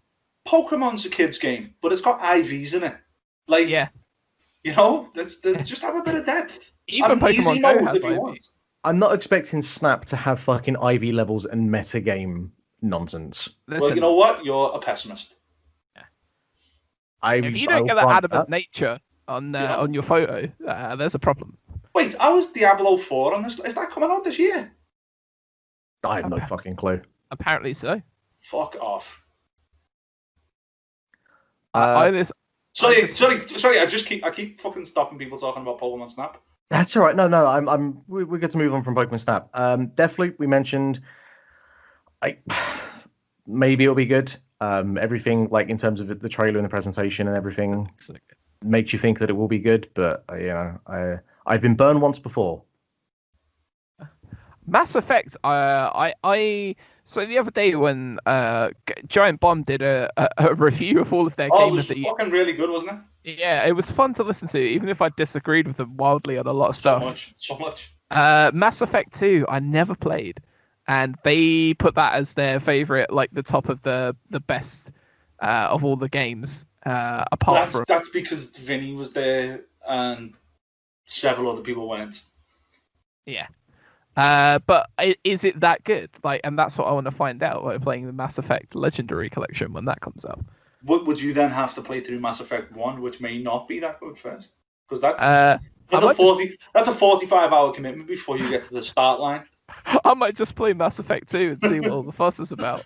Yeah, because the thing is as well is those 3 games, or from what I remember, because I only played like a bit of the first one, a bit of the second one, they're actually quite different mechanically. Because the combat in the first one is, and certainly from when I played it, was pretty dated at the time and is not that great. And obviously, it's a very kind of story-driven game. But I found it a real kind of chore to try and get through that first one. And there were improvements across the board with the second one, which I think, acts in part of why the second one is kind of fondly remembered the most.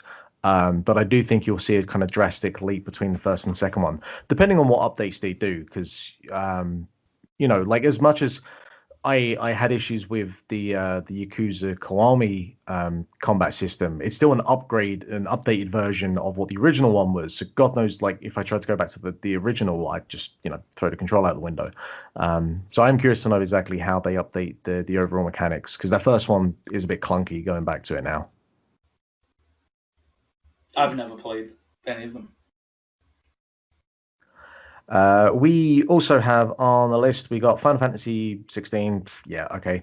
Oddworld Soulstorm. I've never been a big Oddworld person, but it's coming out, in a year where it could be relatively quiet, because depending on how much stuff actually comes out, that might be a big release. I think I always want to like Oddworld stuff and then don't.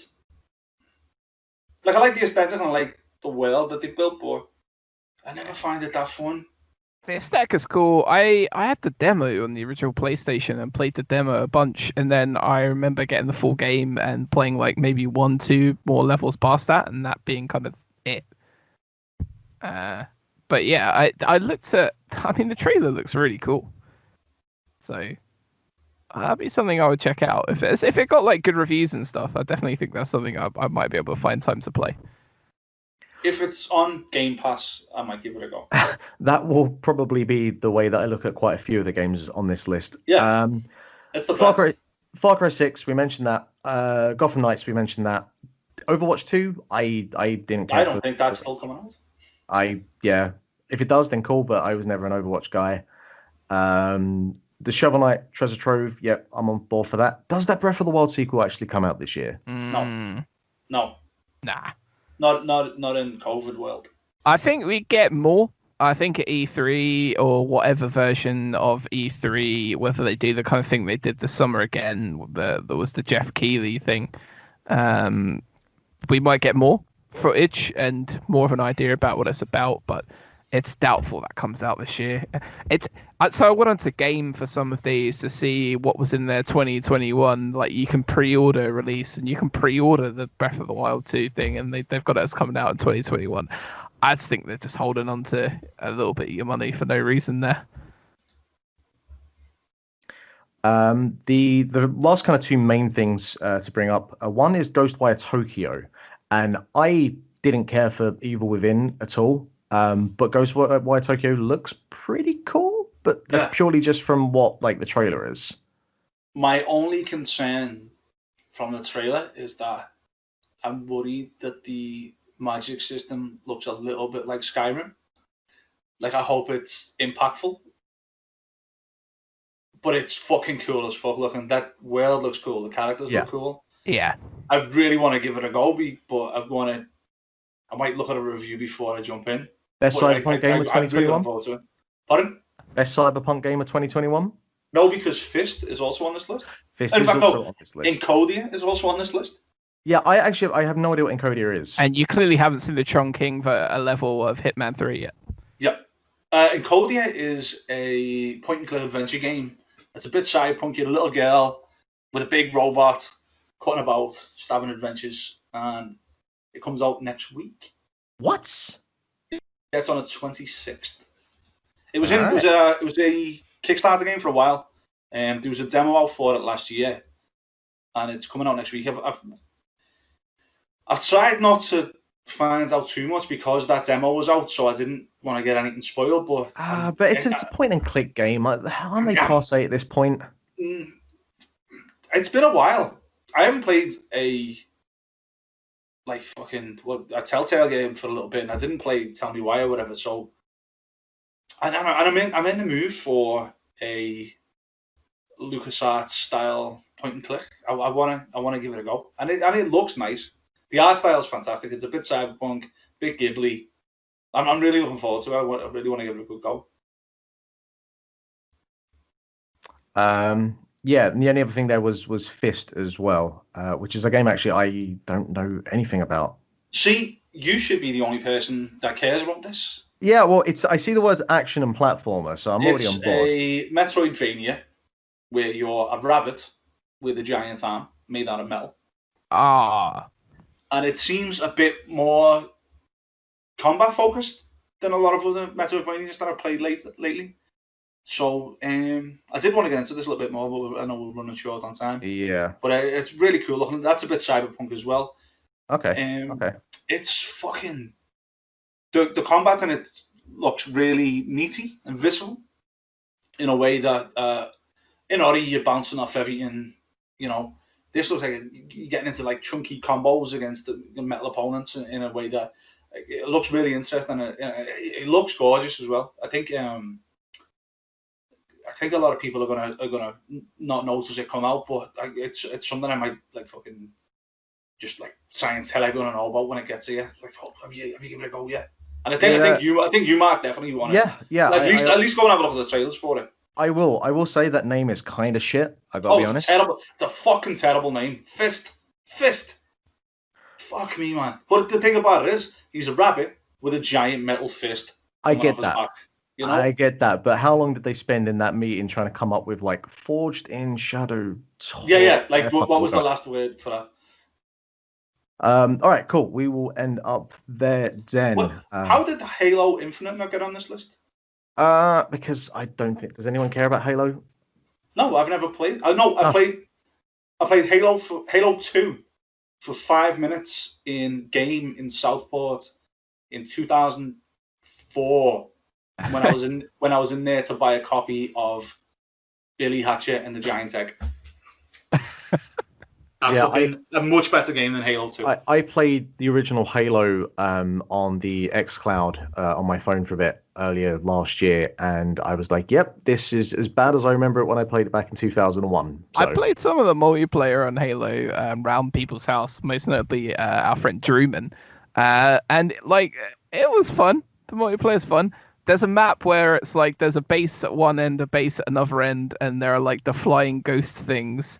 And you just fucking run in each other's bases and just try and take each other out. And I had a lot of fun with that. But I never played any of the story of Halo because, like, there's a big halo in the sky and you've got a geezer in a helmet who never says anything. Like, whatever. It's basically Half-Life in space. You know, there are some Yeah, zombies. but it was a good shooter. Whereas Billy Hatchet and Giant Egg, there's an egg And a there's hatchet. chicken. There's you gotta save a lot of people. Sometimes those eggs have got something to do with Sonic the Hedgehog. I can't really remember very well, but 2021's most anticipated new release. Maybe there's a new Billy Hatchet. Maybe. If that happens, God, I would lose my shit. then we will bring you back on the show to review it. And better than Katamari Damacy. Give it game of the year. It's the better rolling game. And on that take, we will end the show for this week. A show of so many takes. A show of many, many takes. Please, as always, you don't get this with Barry. No, but in fairness, he only ever comes on for the Game of the Year show. He doesn't get his kind of like own specific episodes to just throw takes in. Do you know what? One week, can we just all three of us not do the show and just have Barry and Sean do it, just to see? I don't think he would. The utter mayhem of that. Weirdly, I've never been invited onto Chair Shot Pod or Gorilla Island or whatever the fucking other one he does is. I always feel like his podcast is called Gorilla Radio because I just can't get that. Like when I see Gorilla written with the U, like Gorilla Fighter, I just can't not think Gorilla Radio. So, and I do think that it partially could be because neither myself nor Jack have ever put Barry in a Boston Crab. You're missing out. You're missing out. The boy's flexible. Actually, he might not be now. This was a while ago. Yeah, I was going to say. There's a few years. I met Barry when he was like 18 or some shit, man. And I beat that boy up for like 7 years. Well, he was a young boy, you know. He was a young boy. You gotta let him know. Exactly. Yeah. I was annoyed that he tipped up in anything other than black trunks. Played black trunks, yep. Yeah. That was his first mistake. That's why he got the Boston Crab. Yeah. Gotta teach him how to do it. If Barry's listening... Please just watch out and don't get rolled up in a Boston Crab when they open all of it. As soon as COVID's over, man, that boy's getting it. Yep.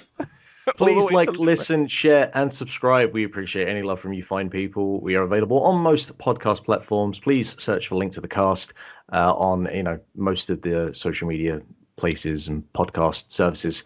If you want to contact us, you can use the mailbag, linktothecast@gmail.com, or contact us on Twitter.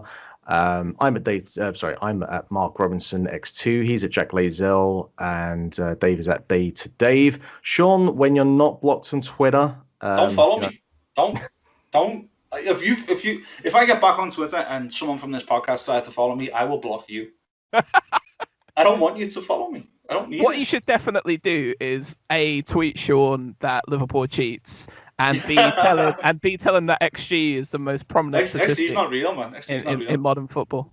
But if you are inclined to follow me, just instead listen to the podcast Behind the Bastards. It's a very left wing socialist podcast, and you'll get similar content. I can get on board with that. Yeah, it's great. It's a very good plug. All right. Well, until next week, we'll see you again. Thanks for listening. Bye. All right.